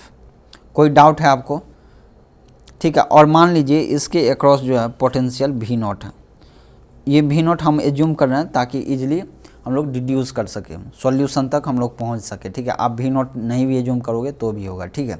मान लीजिए V0 हो गया, ठीक है। तो V ऑफ AC हम लोग का इक्वल टू E होगा डायरेक्टली, R का यहाँ पर कोई भी योगदान नहीं होगा, no contribution of internal resistance because of this current IG equal to 0। क्योंकि करंट इसमें 0 है, मतलब क्या R की ड्रॉप क्या होगा, R इंटू IG का ड्रॉप क्या होगा 0 हो जाएगा। तो कोई मतलब नहीं है इसको काउंट करने का, ठीक है। Simply E is connected parallel with your this A to C, समझ गए ना, दोनों पैरेलली कनेक्टेड है, मतलब दोनों का पोटेंशियल सेम होगा। And hence we can write V of AC equal to E। अब V ऑफ AC का पोटेंशियल क्या था, याद है ना, हम लोग कैसे निकालते थे, V0 इंटू L1/L, याद है ना, ये डायरेक्टली हम लोग करते थे। अब मान लीजिए V0/L क्या है, कांस्टेंट है, छोड़िए कोई दिक्कत नहीं, इसको ऐसे ही लिख दीजिए, ठीक है। ये आपको समझ में आया ना, ये हो गया नंबर इक्वेशन नंबर 1। कोई डाउट, ठीक है, ये कोई डाउट होना भी नहीं चाहिए। मान लीजिए लेट कर लेते हैं, ठीक है। V0/L इक्वल टू आपको फाई एज्यूम कर लिया, तो ये क्या हो जाएगा आपको EMF equal to phi into L1। क्यों, V0/L, V0 क्या आपका सप्लाई वोल्टेज कांस्टेंट हो गया, आपको L क्या है length of a wire that is also fix, so V0/L will be fix quantity that is a constant, so let this be a equation number 1। Okay, इसको आप erase कर दो, equation number 1 समझ गए, सिंपल हो गया। अब देखिए इक्वेशन नंबर 1 तो हो गया, अब हम लोग सेकेंड केस चलते हैं। सेकेंड केस क्या है, केस नंबर 2। अगर आपको समझ में नहीं आ रहा है या फिर कोई डाउट है तो आप कमेंट सेक्शन में ज़रूर कमेंट करें, और इस चैनल को वन स्टॉप फॉर ऑल, इस चैनल को ज़रूर सब्सक्राइब करें ताकि आपको लेटेस्ट अपडेट ज़रूर जल्दी से जल्दी मिल जाए, ठीक है। अगर आपको कुछ भी डाउट है तो ज़रूर कमेंट करें, ठीक है। लाइक शेयर इस वीडियो को ज़रूर करें ताकि ये सब मीन्स ये सब तो एजुकेशनल पार्ट वीडियोज़ है ना, तो ये सब जल्दी से जल्दी सभी स्टूडेंट को पता चले और वो लोग भी अच्छे से अपना एग्ज़ाम के लिए प्रिपेयर कर सकें, समझे। तो अब केस 2 देखिए क्या हो जाएगा बताइए। ये तो केस 1 था कि EMF कनेक्ट कर दिया, अब केस 2 में हम लोग क्या कर रहे हैं, K2 को ओपन था पहले, अब हम लोग क्लोज कर दिए, क्लोज्ड। जैसे ही क्लोज्ड किए उसका मतलब क्या हो गया, कौन क्या आ जाएगा, ये वाला, ये जो resistance box RB means resistance box आपका पिक्चर में आ जाएगा, means RB will also come. तो मान लीजिए RB का वैल्यू भी आ जाएगा इसमें, समझ गए ना, आर बी, मान लीजिए आर बी को, क्योंकि आर है और यहाँ पर भी आर है, सेम है, इसलिए इसको आर बी मान लीजिए। रेजिस्टेंस बॉक्स का भी रेजिस्टेंस क्या है, आर बी मान लीजिए, ठीक है। और इस केस में हमारा जो आएगा, हमारा मान लीजिए जॉकी का जो है पोजीशन N2 पे आता है, लेट इट बी, ठीक है। आप कोई भी एज्यूम कर सकते हो, मान लीजिए N2 आया। नॉर्मली अगर रेजिस्टेंस लगाओगे आप पैरेलल में तो ऑब्वियसली ये थोड़ा कम पे आता है, ठीक है, N2 पे आता है। क्यों आता है वो भी देखेंगे हम लोग, ठीक है। तो ये हो गया N2 पे आएगा, ठीक है। और यहाँ पर प्रोडक्ट में क्या हो गया, आर बी आ गया। तो इसके लिए हम लोग इक्विवेलेंट डायग्राम पट से बना देंगे, सटा जल्दी से हम लोग क्या करेंगे, इक्विवेलेंट डायग्राम बनाएंगे। क्यों बनाते हैं डायग्राम, ताकि हम लोग को ईजी समझ में जल्दी से आ जाए, जल्दी से समझ में आ जाएगा, ठीक है। तो बनाइए डायग्राम, क्या होगा इस टाइप से सेम हो जाएगा डायग्राम, बनाइए, कोई इश्यू नहीं है। ये इस टाइप का हो गया और इसके बीच मैंने क्या माना था, बी माना था। सप्लाई मान लीजिए ड्राइविंग सर्क्यूट है ये, जो कि फिक्स ही है, कोई इश्यू नहीं है। और इसके अक्रॉस मान लीजिए वोल्टेज जो सप्लाई है वी नॉट है, मान लीजिए आई करंट फ्लो हो रहा। ये हो गया बॉक्स हो गया आपको। अब यहाँ पर खेल है, थोड़ा सा देखना है आपको। और इससे क्या हो गया, यहाँ पर आपको N2 आ गया, N2 हो गया, ये टर्मिनल A हो गया, ये टर्मिनल C हो गया। C तो लास्ट टर्मिनल हो गया, ठीक है। ये C जो है कहाँ है, लास्ट टर्मिनल है, ठीक है। C पे नहीं आता है ये, ठीक है। ये C हो गया। V ऑफ AC जो मैंने लिखा है ऊपर में, ये V ऑफ AC मत लिखिए, इसको V ऑफ AN1 कीजिए, ठीक है। V ऑफ AC क्यों नहीं लिख सकते हैं, क्योंकि C इस पॉइंट का नाम है और N1 इस पॉइंट का नाम है, तो N1 होगा V ऑफ AN1, ठीक है। अब देखिए N2 के लिए हो गया, तो इसके अक्रॉस ये तो हो गया सेल हो गया, EMF कनेक्टेड होगा। और यहाँ पर क्या है, एक इंटरनल रेजिस्टेंस है स्मॉल आर, ठीक है। और इससे कनेक्टेड हो गया आपको इधर में एक रेजिस्टेंस है कनेक्टेड, और दोनों क्या है, सीरीज में पैरेलल में है, इस टाइप से। ये हो गया आपको RB, समझ गए ना। और इससे करंट क्या हो गया आपको, IG करंट हो गया। यहाँ से करंट क्या आ रहा है, IG करंट आ रहा है। क्योंकि ये बैलेंस पे है तो ये IG क्या होगा, 0 होगा, तो ये भी क्या होगा, 0 ही होगा, सेम है, ठीक है। अब मान लीजिए ये जो डायग्राम बना दिए, इसमें मान लीजिए करंट होगा आई करंट मान लीजिए कुछ भी करंट मान सकते हो आप, IB मान लीजिए आप, ठीक है। IB करंट क्यों माना है IB करंट, क्योंकि आप देखिए ये जो छोटा सा बक्स है IG इक्वल टू 0, ये तो करंट इसमें 0 जा रहा है इसमें करंट। लेकिन क्योंकि ये इस टाइप का क्लोज सर्क्यूट हो गया,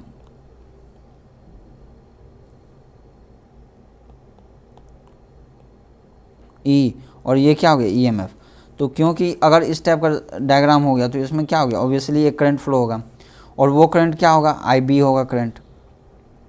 IB मान लीजिए करंट है, ये करंट क्या है, IB। तो IB का वैल्यू क्या होगा, सिंपल है, EMF टोटल EMF कितना है, voltage E by total resistance क्या है, small r plus capital RB। तो यही हो गया हमारा क्या, IB हो गया। अब मान लीजिए एक और पॉइंट हम लोग एज्यूम कर रहे हैं, इस टर्मिनल का पोटेंशियल,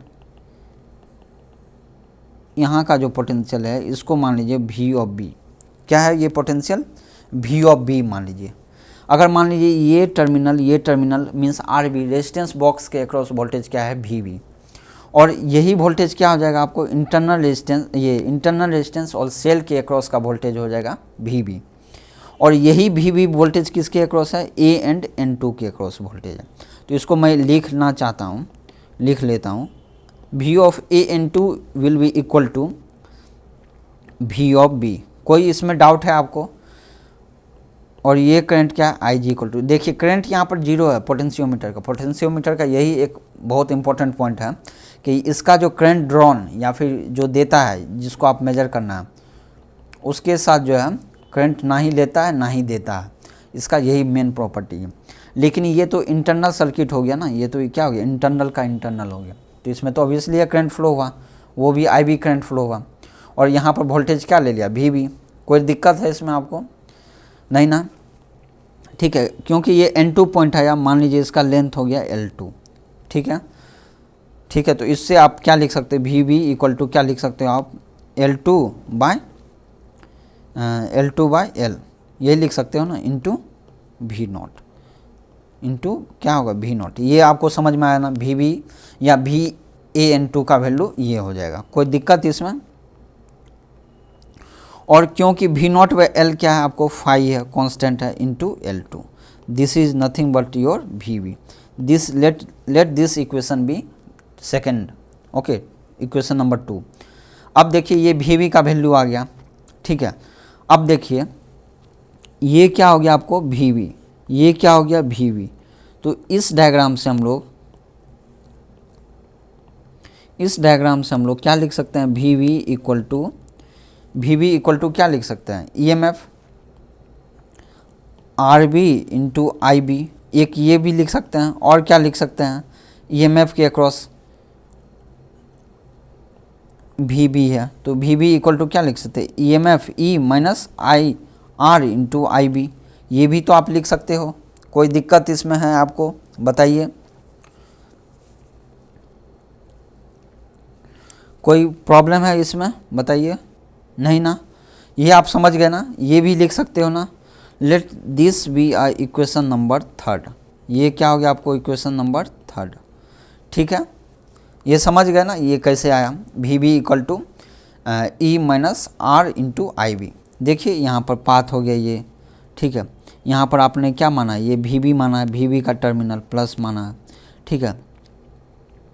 तो यहाँ पर जा रहा है तो ये EMF में जा रहा है तो E प्लस में हो गया, RI माइनस हो जाएगा और इसमें माइनस VB होगा, लेकिन इक्वल टू 0 होगा ये, तो इसलिए VB इस साइड आएगा तो क्या होगा EMF माइनस। वैसे भी VB क्या हो गया आपको टर्मिनल वोल्टेज ऑफ EMF, और टर्मिनल वोल्टेज हमेशा क्या होता है, अगर यदि बैटरी अगर डिलीवर कर रहा है करंट IB करंट डिलीवर कर रहा है तो वो क्या होगा माइनस में आएगा, समझ गए ना, इसमें कोई डाउट है आपको। तो VB जो इक्वेशन नंबर 1 है और इक्वेशन नंबर 2 है, इससे हम लोग क्या लिख सकते हैं, इक्वेशन नंबर 1 एंड 2 से हम लोग क्या लिख सकते हैं, डायरेक्टली हम लोग लिख सकते हैं E बाई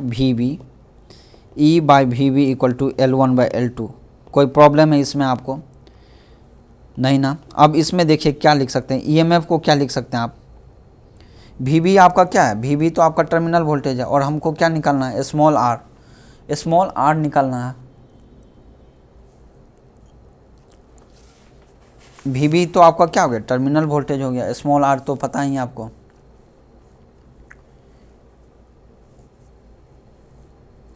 और VB इक्वल टू क्या है, ये वाला पुट करेंगे हम लोग, VB इक्वल टू, और इससे हम लोग EMF इक्वल टू क्या लिख सकते हैं, VB plus R into IB लिख सकते हैं क्या, नहीं है। कोई प्रॉब्लम है इसमें आपको, तो आप यहाँ पर पुट कीजिए वैल्यू, क्या होगा ये E का वैल्यू कितना हो गया आपको, E का वैल्यू क्या हो जाएगा आपको, VB का वैल्यू क्या हो गया, RB into IB plus R into IB। So EMF will be equal to IB into RB plus small r। ये तो सिंपल फॉर्मूला हो गया, आप यहाँ से भी डायरेक्टली लिख सकते थे, EB means E equal to IB into RB plus IB, ठीक है। ये सभी इक्वेशन नंबर थर्ड में ही आएगा, ठीक है, इक्वेशन नंबर 3 ही जूम कर लीजिए। EMF इक्वल टू क्या हो गया, पुट कर दीजिए IB into RB plus small r divided by capital VB का वैल्यू ये है, पुट कीजिए इसको, RB into IB equal to L1 by L2। So it implies that IB will be cancel out, and ये क्या हो जाएगा आपको, ये क्या हो जाएगा RB बाय RB, तो क्या हो जाएगा ये RB plus small r divided by RB equal to L1 by L2। कोई प्रॉब्लम है इसमें, RB को इसमें डिवाइड कर दीजिए, तो ये 1 plus R small r by capital RB equal to L1 by L2, and hence it can be written as small r equal to क्या हो जाएगा आपका, small r equal to RB into L1 by L2 minus 1। This is your internal resistance. तो means अगर आपको EMF दिया हुआ है तो आपको दो पॉइंट पे आपको क्या निकालना है, नल पॉइंट निकालना है। तो L1 पहले पॉइंट आएगा जब आपका स्विच ऑफ है, स्विच ऑफ है तो सिंपल है, सिर्फ EMF कनेक्टेड है, उस टाइम में लेंथ जो आया आपको L1 आया। और L2 कब आया, जब आप स्विच ऑन कर दिए हो, तो उस टाइम में जो लेंथ आया आपको वो L2 लेंथ है। तो L1 by L2 minus 1 into RB, जो रेजिस्टेंस बॉक्स में जो कनेक्टेड है रेजिस्टेंस, उसको अगर मल्टीप्लाई कर देंगे तो हम लोग का इंटरनल रेजिस्टेंस मिल जाएगा। समझ गए ना ये क्या हो गया।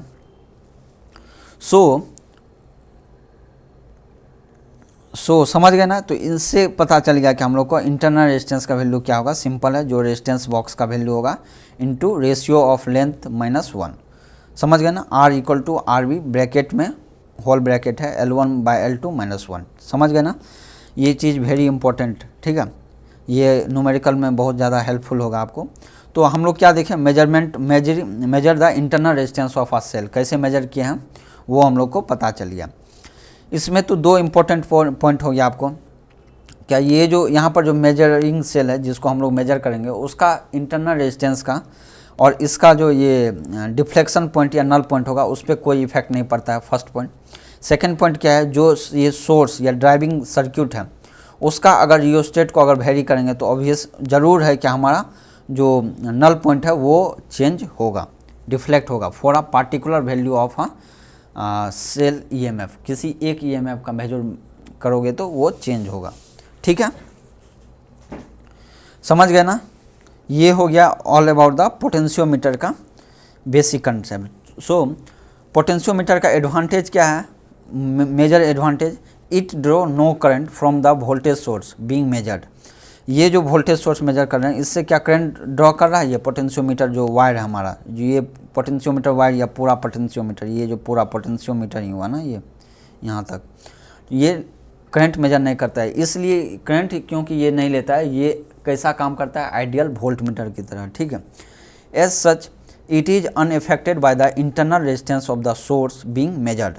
जो इंटरनल रेजिस्टेंस का जो सोर्स है उससे ये अनएफेक्टेड है, कोई इफेक्ट नहीं पड़ेगा इसका गैल्वेनोमीटर से, रहे या ना रहे, ठीक है। रहेगा तो भी, नहीं रहेगा तो भी कोई मतलब नहीं है इसका। ये नल पॉइंट क्या होता है, सेम ही रहेगा, ठीक है, ठीक है। अगर यदि इसको अगर वेरी करेंगे तो तब उस टाइम में नल पॉइंट हमारा वेरी हो सकता है, ठीक है। तो ये हमारा पोटेंशियोमीटर के बारे में रहा, ठीक है। अब बताइए अगर हमारा, तो पोटेंशियोमीटर जो होता है ना ये जनरली हम लोग एक हाई रेजिस्टेंस का यूज करते हैं इन सीरीज विथ EMF के साथ एक हाई रेजिस्टेंस का यूज करते हैं ताकि गैल्वेनोमीटर का जो ना करंट जो है ना लिमिट करना होता है हम लोग को, कितना बहुत, क्योंकि गैल्वेनोमीटर तो बहुत स्मॉल करंट के लिए बना हुआ है, डिटेक्ट करता है। इसलिए हम लोग क्या करते हैं, एक बहुत ही ज़्यादा हैवी रेजिस्टेंस कनेक्ट करते हैं सीरीज में विथ गैल्वेनोमीटर ताकि हमारा करंट क्या रहे, लिमिट में रहे गैल्वेनोमीटर से, और इससे हमारा गैल्वेनोमीटर प्रोटेक्टेड रहेगा। मीन्स ज़्यादा करंट फ्लो होगा तो उसका हो सकता है वो जल जाए या ख़राब हो जाए, ठीक है। समझ गए ना। और क्या इसका मान लीजिए इसमें एक अगर सीरीज रेजिस्टेंस लगा दिया हाई वैल्यू तो इसके कारण से क्या नल पॉइंट इफेक्टेड होगा, no, null point will not affected कभी नहीं होगा। ये सब आपको याद रखना है, आपको समझना है बेसिक कंसेप्ट क्या है, ठीक है। इंटरनल रेजिस्टेंस जो ड्राइवर सेल है इसका यदि इंटरनल रेजिस्टेंस है तो ऑब्वियसली नल पॉइंट चेंज हो सकता है, ठीक है। और एक बहुत ही इम्पोर्टेंट पॉइंट है, वेरी इंपॉर्टेंट पॉइंट, क्या है वेरी इंपॉर्टेंट पॉइंट, ये कि जो EMF मान लीजिए यहाँ पर जो बैटरी का जो EMF B मान लीजिए बैटरी, ड्राइविंग सोर्स का बैटरी है, this must be greater than your measuring value, जो EMF होगा उससे ज़्यादा वैल्यू होना चाहिए। ये जो EMF है E और ये जो B है, इस दोनों में किसका वैल्यू ज़्यादा होना चाहिए, ऑब्वियसली जो ड्राइविंग सेल है, क्योंकि ये ड्राइव कर रहा है ये पूरा पोटेंशियोमीटर का, तो ये ऑब्वियसली है कि ज़्यादा होना चाहिए B compare to this measuring, जिसको हम लोग मेजर करेंगे EMF, उससे ज़्यादा होना चाहिए। नहीं तो क्या होगा, अगर नहीं होगा तो then there will be no balance point, क्योंकि तब उसके बाद तो बैलेंस पॉइंट हम लोग को मिलेगा ही नहीं। क्योंकि अगर ये B है तो इस वायर का अगर मान लीजिए तो मैक्सिमम पोटेंशियल क्या हो जाएगा, B ही होगा, मैक्सिमम पोटेंशियल क्या होगा, B ही होगा। और यदि इससे ये ज़्यादा है तो उसको कहाँ मेजर करेगा, नहीं मेजर कर पाएगा ना। इससे कम होगा तो ऑब्वियसली है यहाँ पर आएगा, इक्वल होगा तो यहाँ पर आएगा, इससे ज़्यादा होगा तो यहाँ पर तो कुछ है ही नहीं, तो मेजर नहीं कर पाएंगे हम लोग। जो यहाँ पर जो सोर्स वोल्टेज होगा उससे कम ही होगा, उसी को हम लोग मेजर कर पाएंगे, ठीक है। कैलिब्रेशन भी आप लोग ने समझ गया ना। तो ये हमारा किसके बारे में हो गया पूरा detail analysis. This is all about your potentiometer, और इसका बहुत ही इम्पोर्टेंट है, ठीक है, बहुत ही इम्पोर्टेंट है, ये आपको हमेशा याद रहेगा और आपको आगे जाके भी इसका बहुत सारा इम्पोर्टेंट है, बहुत सारा लेबोरेटरी में इसका ही यूज होता है। Now we will move for the second topic of this video lecture, that is your post office box.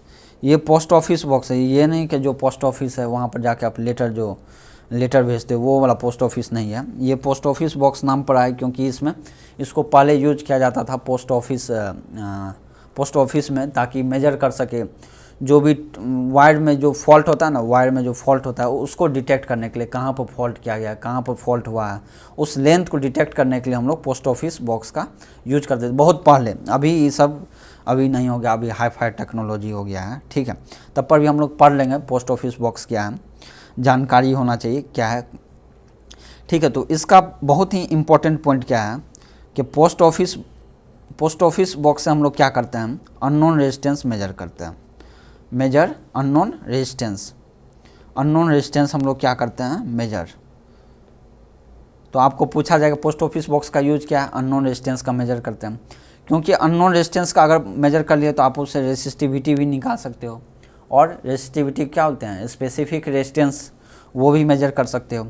अगर मान लीजिए अगर आपको पता है आर पता है, ठीक है, रो पता है, रो भी पता है, ठीक है, एरिया ऑफ क्रॉस सेक्शन भी पता है, तो इससे आप लेंथ निकाल सकते हो, कैसे, R equal to rho L by A. तो मतलब कि आपको इस पोस्ट ऑफिस बॉक्स से आपको क्या हो गया, आर पता हो गया, रो तो आपको मटेरियल है तो इसका पहले से ही पता होगा, एरिया पहले से पता है, मान लीजिए आपको लेंथ पता है कितना लंबा वायर है, ठीक है, वो कितना लंबा वायर है, तो आप यहाँ से लेंथ इजीली आप कैलकुलेट कर सकते हो, ठीक है। तो क्या पोस्ट ऑफिस बॉक्स का हो गया, अननोन रेजिस्टेंस के लिए यूज करते हैं मेजर करने के लिए, ठीक है। अब इसका प्रिंसिपल कौन सा प्रिंसिपल पे ये काम करता है, बहुत इंपॉर्टेंट है। It is based on the, बहुत इंपॉर्टेंट है, ठीक है, बेस्ड ऑन द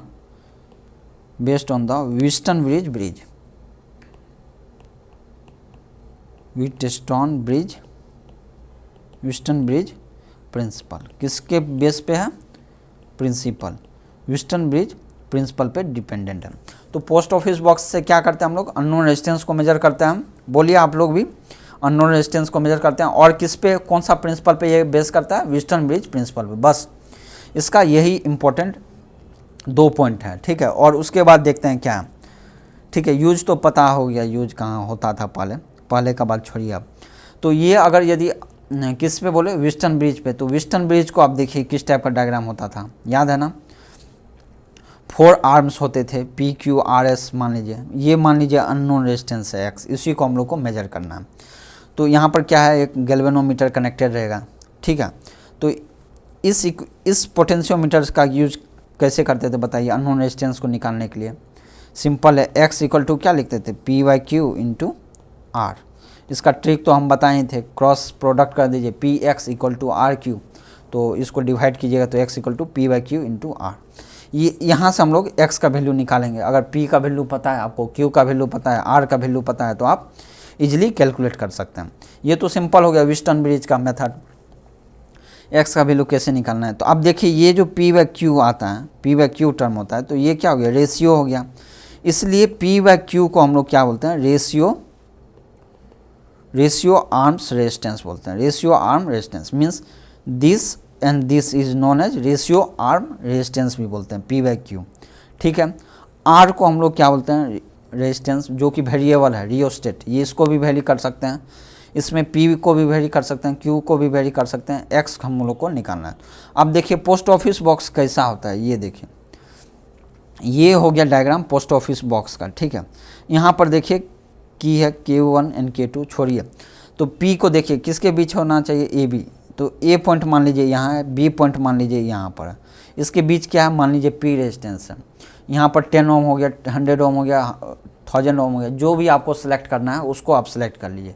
10 ओम चाहिए तो लो 10 ओम सेलेक्टेड, 100 ओम तो वो हम लोग सेलेक्ट कर लेंगे, सेलेक्ट करेंगे, कुछ की होता है बटन होता है, उसको क्लिक करने से आपको मिल जाएगा, ठीक है। तो ये हो गया पी के लिए। क्यू के लिए भी सिमिलरली है, किसके बीच है, बी एंड सी के बीच क्यू हो गया, ठीक है। आप देखिए ए और ये डी, ए डी, ए और डी के बीच जो ये वाला जो है पूरा, ये रेजिस्टेंस हो गया आपका आर, ये वाला रेजिस्टेंस हो गया आर। आर मतलब हो गया ये बहुत ज़्यादा रेंज होता है, 1 से लेके 5000 तक है, समझ रहे हैं, 1 से लेके कहाँ तक है, 5000 तक, मतलब बहुत ही ज़्यादा रेजिस्टेंस आप वेरी कर सकते हो। इसको क्या है, ये वेरिएबल है, इसको बहुत ज़्यादा वेरी कर सकते हो। एक आपको 1 रेजिस्टेंस चाहिए 1 ओम, तो 1 ओम को सिलेक्ट कर लीजिए। आपको यदि 7 ओम चाहिए तो 7 ओम को भी सिलेक्ट कर सकते हैं, कुछ भी आप ओम को जो है ना सिलेक्ट कर सकते हैं। इसमें ऐसा इस तरह से अरेंजमेंट रहता है कि आप कोई भी सिलेक्ट कर सकते हो। कहाँ तक, 5000 ओम, मीन्स 5000 से भी ज़्यादा है ये। आप ये सभी को जोड़ोगे तो कितना होगा पता है, 5 5 2 7 2 9 10 10 1 11 11 एंड 11 प्लस 100, 11 हो गया, 11 प्लस 100 11,000 हो जाएगा। उसके बाद 100 हो जाएगा, 100 हो जाएगा, ये वाला हो जाएगा, क्योंकि 50 प्लस 20 जोड़ दीजिएगा तो ये टोटल इतना रेजिस्टेंस आप फॉर्म कर सकते हो मैक्सिमम आर का वैल्यू से, समझ गए ना। और मिनिमम रेजिस्टेंस कितना ले सकते हो आप, 1 ले सकते हो, ठीक है। तो अब ये समझ गया, ये रेजिस्टेंस का, ये बॉक्स का समझ गया ना मेथड क्या हो गया, ए सी। और जो एक्सटर्नली हम लोग क्या करते हैं, एक रेजिस्टेंस को कनेक्ट कर देते हैं यहाँ पर एक्स, मीन्स ये एक टर्मिनल बाहर में रहेगा आपको, और ये एक टर्मिनल डी टर्मिनल, 2 टर्मिनल आपको बाहर में हो गया। कौन कौन सा टर्मिनल, एक ए टर्मिनल, सी टर्मिनल और एक डी टर्मिनल। ये टर्मिनल आपको बाहर में रहेगा, ये सब अंदर में हो गया, ठीक है। ये सब क्या हो गया, अंदर में एक बॉक्स में होगा, ठीक है। तो अब क्या है कि सी टर्मिनल और ये जो डी टर्मिनल आपको बाहर हो गया। इससे एक्सटर्नली हम लोग एक रेजिस्टेंस को कनेक्ट करते हैं जो कि हमको मेजर करना है। ये एक्सटर्नली कनेक्टेड हो गया, ये इसको हमको मेजर करना है, ठीक है। और ये एक्सटर्नली हो गया। और एक गैल्वेनोमीटर होता है, और गैल्वेनोमीटर को हम लोग कनेक्ट करते हैं बी और डी के बीच के, बी के इस स्विच के माध्यम से हम लोग इसका मिडिल में, मिडिल है ना ये बी से डी को हम लोग क्या कनेक्ट करते हैं, गैल्वेनोमीटर कनेक्ट करना है, तो ये गैल्वेनोमीटर कनेक्ट कर दिया। लेकिन डिफरेंस क्या है कि इसके बीच में एक आपका स्विच है। स्विच क्यों है हम बताएंगे आपको। ये स्विच हो गया आपको K2 स्विच, ठीक है।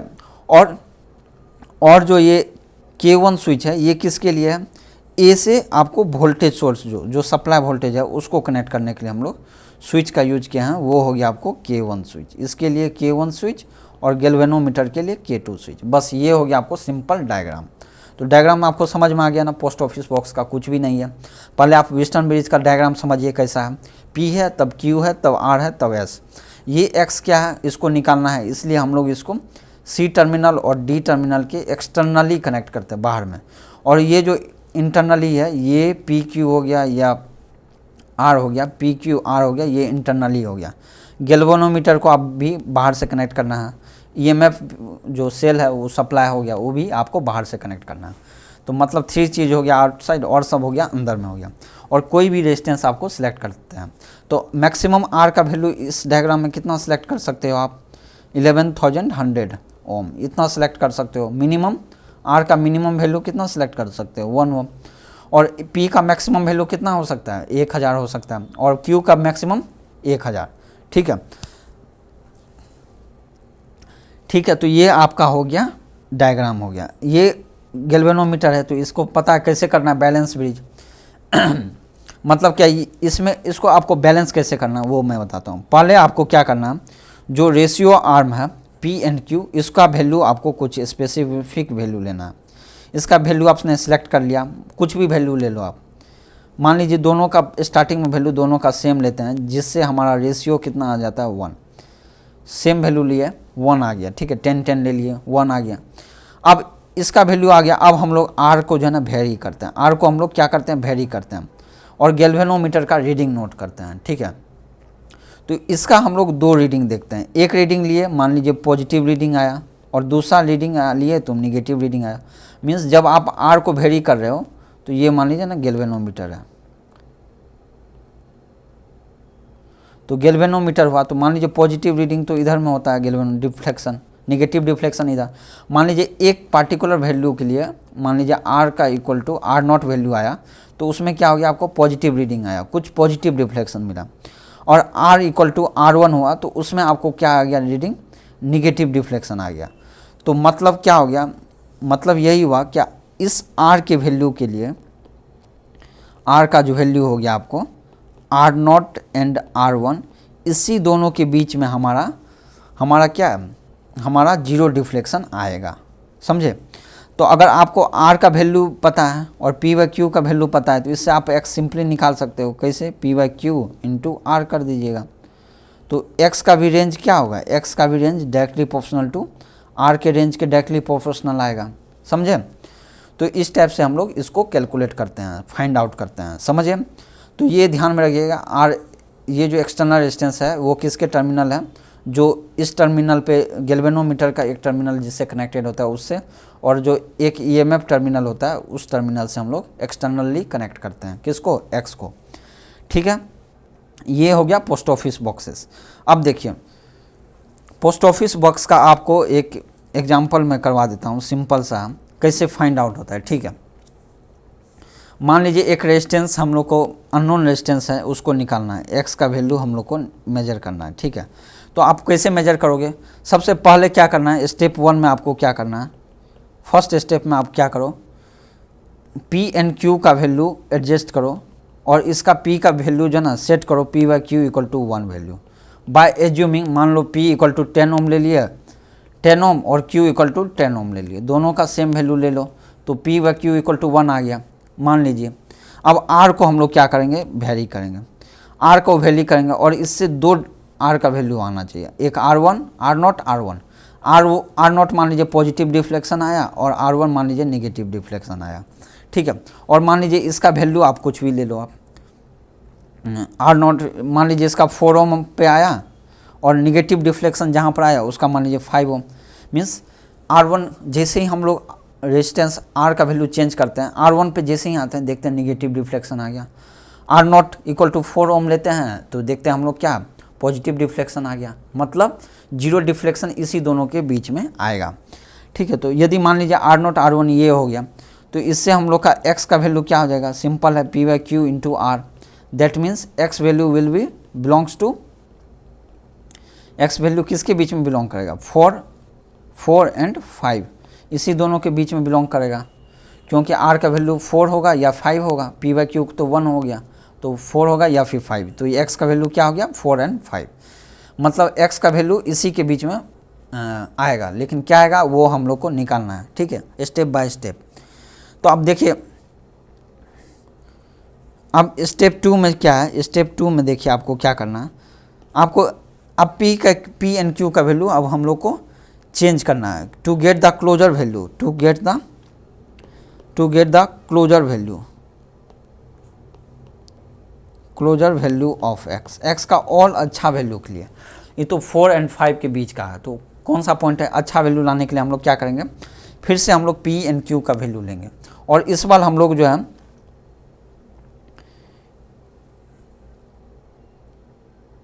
जो हम लोग है P/Q का वैल्यू, P इक्वल टू 100 ले लीजिए और Q इक्वल टू 10,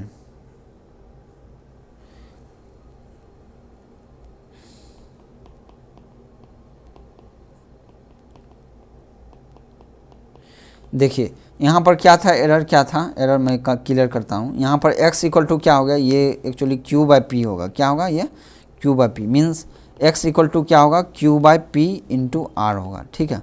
कैसे हुआ ये देखिए, हम लोग ने क्या बोला था, क्रॉस आर्म को प्रोडक्ट करना है, तो X into P equal to Q into R होगा, तो X इक्वल टू क्या हो जाएगा आपको Q/P इंटू R, यहाँ पर क्या था, एरर था, ठीक है। तो X इक्वल टू क्या हो गया Q/P into R, X equal to क्या हो गया Q/P इंटू R, जहाँ भी है ये एरर वो आप करेक्ट कर लोगे, ठीक है। X इक्वल टू क्या हो गया Q/P इंटू R, तो X इक्वल टू क्या हो गया Q/P इंटू R, ठीक है। सो यहाँ से Q/P क्या होगा 1/10 हो जाएगा, ठीक है। तो वेयर P इक्वल टू आपने 100 लिया है और Q इक्वल टू आपने 10 ओम लिया है, ठीक है। तो ये क्या हो गया Q/P इक्वल टू 1/10 हो गया, और क्लोजर वैल्यू लाने के लिए इसलिए मैंने ऐसा किया, ठीक है। अब R का वैल्यू आप चेंज करो, R का वैल्यू चेंज करोगे तो फिर से आपको 2 वैल्यू आएगा, 2 वैल्यू इसमें भी आएगा, इसमें क्या आएगा, मान लीजिए लेट सपोज आया आपको 42 आया एक वैल्यू और एक वैल्यू मान लीजिए 43 आया, ये हो गया एक मान लीजिए पॉजिटिव डिफ्लेक्शन के लिए, एक निगेटिव डिफ्लेक्शन के लिए। अगर ये आ गया 42 एंड 43, तो अब x का वैल्यू क्या आ जाएगा, Q by P into R होता है, तो x का वैल्यू किसके बीच बिलोंग करेगा, Q बाई पी हो गया 1/10, R का 42 पुट कीजिए तो 4.2 आएगा एक वैल्यू, और एक वैल्यू आएगा 4.3। मीन्स अब x का वैल्यू किसके बीच बिलोंग करेगा, 4.2 एंड 4.3 के बीच का जो वैल्यू होगा वो x का वैल्यू होगा, जो अननोन रेजिस्टेंस होगा x का वैल्यू होगा। अब स्टेप 3 में क्या करेंगे, स्टेप 3 में क्या है, now to get closer value, और भी क्लोजर वैल्यू चाहिए हमको। क्लोजर वैल्यू क्यों, पहले तो हम लोग का क्या था 4/5 के बीच में होगा, उसके बाद और क्लोज गए तो हम लोग क्या होगा 4.2 एंड 4.3 के बीच में गया, और क्लोजर जाएंगे तो और क्लोजर वैल्यू के लिए हम लोग क्या करेंगे, एज्यूम कर लेंगे फिर से Q by P equal to 1/1000 मान लेंगे। ये कैसे हुआ, Q का वैल्यू आप कुछ भी ले लो, Q का वैल्यू 1 ले लेना और P का वैल्यू 1000 ले लो आप, तो आ जाएगा ना ओम। यूनिट क्या है PNQ का, क्योंकि ये रेजिस्टेंस है तो ओम यूनिट होगा। Q बाई पी 1/1000 मान लो, और उसके बाद हम लोग कैलकुलेट कर लेंगे, उसके बाद so on we will calculate, उसी टाइप से हम लोग फाइंड आउट करेंगे। ठीक है, तो ये क्या एक इटरेटिव मेथड हो गया, मीन्स बार बार हम लोग को करने की ज़रूरत पड़ेगा, टाइम कंज्यूमिंग भी हो गया। तो देखिए इसका टेबल मैं दिखाता हूँ एक बार, टेबल किस टाइप से होगा।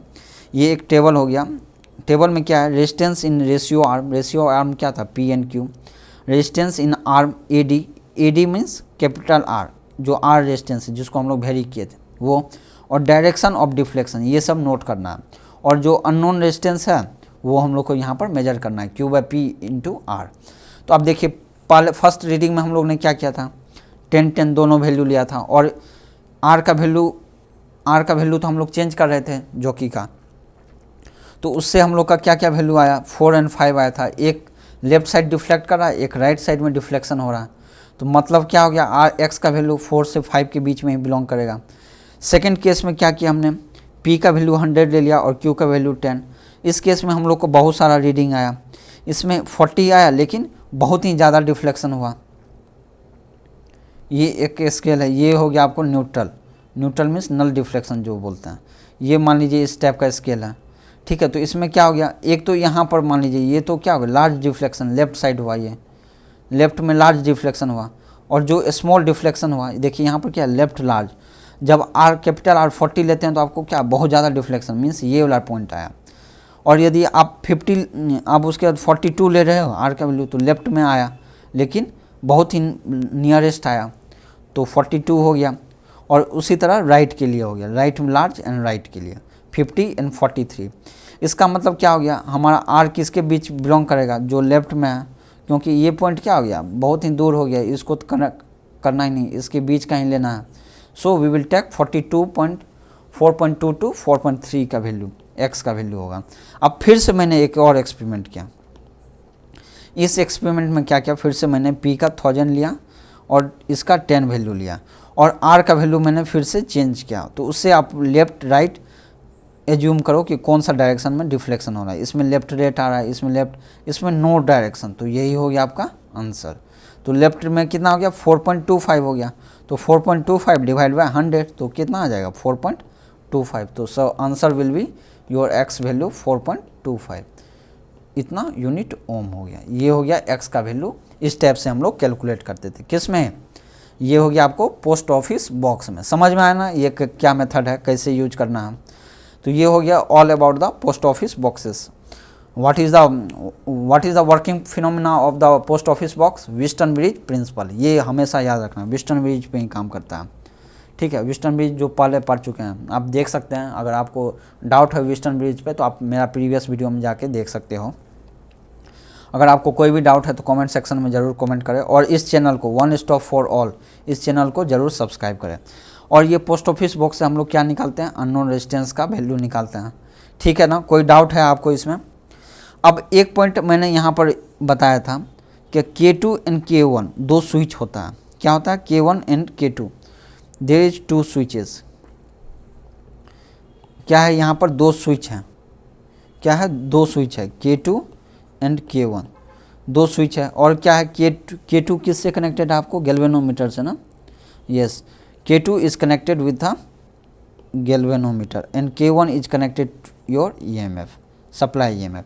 तो अब बताइए ये जो दो स्विच है, तो पहले जो एक्सपेरिमेंट करोगे आप, जो ये काम वर्किंग करना शुरू करोगे, तो सबसे पहले कौन सा स्विच आप ऑन करोगे, बताइए।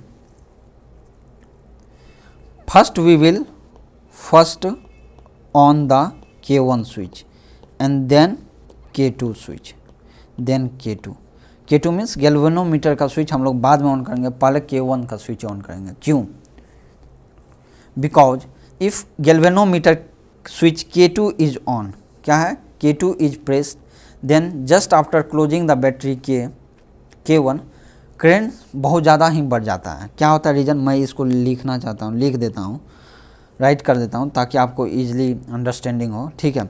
बिकॉज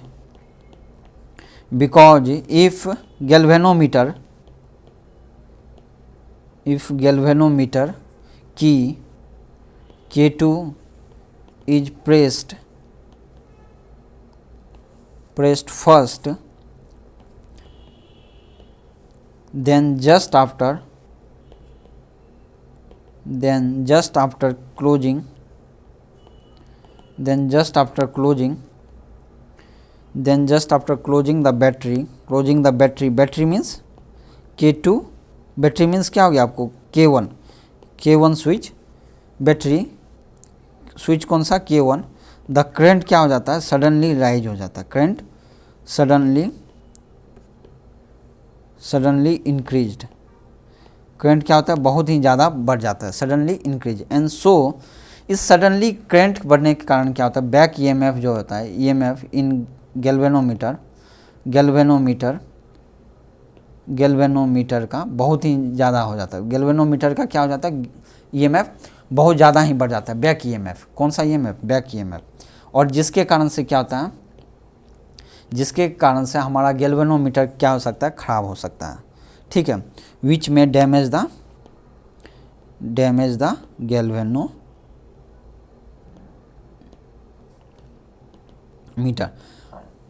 क्योंकि हाई करंट इंक्रीज होने के कारण क्या होता है,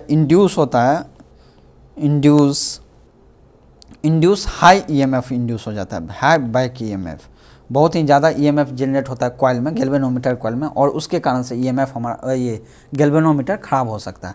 इसलिए सबसे पहले हमको किसको ऑन करना है बताइए, फर्स्ट K1 मीन्स EMF वाला स्विच को ऑन करना है, फर्स्ट ऑन किसको करना है, फर्स्ट K1 स्विच को ऑन करना है, मीन्स जो EMF वाला स्विच है उसको पहले ऑन कर दीजिए, और उसके बाद आराम से आप गैल्वेनोमीटर का जो स्विच है उसको ऑन कीजिएगा। समझ गए ना ये प्रॉब्लम, क्यों हम लोग K1 को पहले ऑन करते हैं देन K2, समझ गए। नेक्स्ट एक क्वेश्चन है IIT JEE 2014 का है, इसी से बेस पे है, क्या, for the post office box arrangement to determine the value of unknown resistance का वैल्यू आपको निकालना है, ठीक है। The unknown resistance will be connected with, unknown resistance कहाँ कनेक्ट करोगे आप, ऑप्शन देख लीजिए आप, क्या AD BC CD ऐसे एट्सेट्रा, तो अननोन रेजिस्टेंस कहाँ कनेक्ट करोगे, एक्सटर्नली हम लोग कनेक्ट करते हैं, ठीक है। मान लीजिए B1 किससे कनेक्टेड है, यहाँ पर गैल्वेनोमीटर से, और ये C मान लीजिए EMF से कनेक्टेड है इस टाइप से, तो हम लोग D और ये गैल्वेनोमीटर G हो गया, G, और ये A और D के बीच में हम लोग क्या कनेक्ट करते हैं, ऑब्वियसली वन रेजिस्टेंस, एक्सटर्नली जो कनेक्ट करते हैं किसके बीच, A एंड D के बीच, समझे। तो A एंड D के बीच में क्या कनेक्ट होगा, ये हमारा external resistance, so answer will be your A and D, समझ गए। कोई डाउट है आपको इस टॉपिक पे, अगर आपको कोई भी डाउट है तो आप ज़रूर कमेंट सेक्शन में कमेंट करें, और मैं इसका सॉल्यूशन ज़रूर प्रोवाइड करूँगा। अगर आपको अच्छा वीडियो लगे तो आप ज़रूर इसको लाइक और शेयर करें, और इस चैनल को वन स्टॉप फॉर ऑल को ज़रूर सब्सक्राइब करें। आज के लिए बस इतना ही, थैंक यू।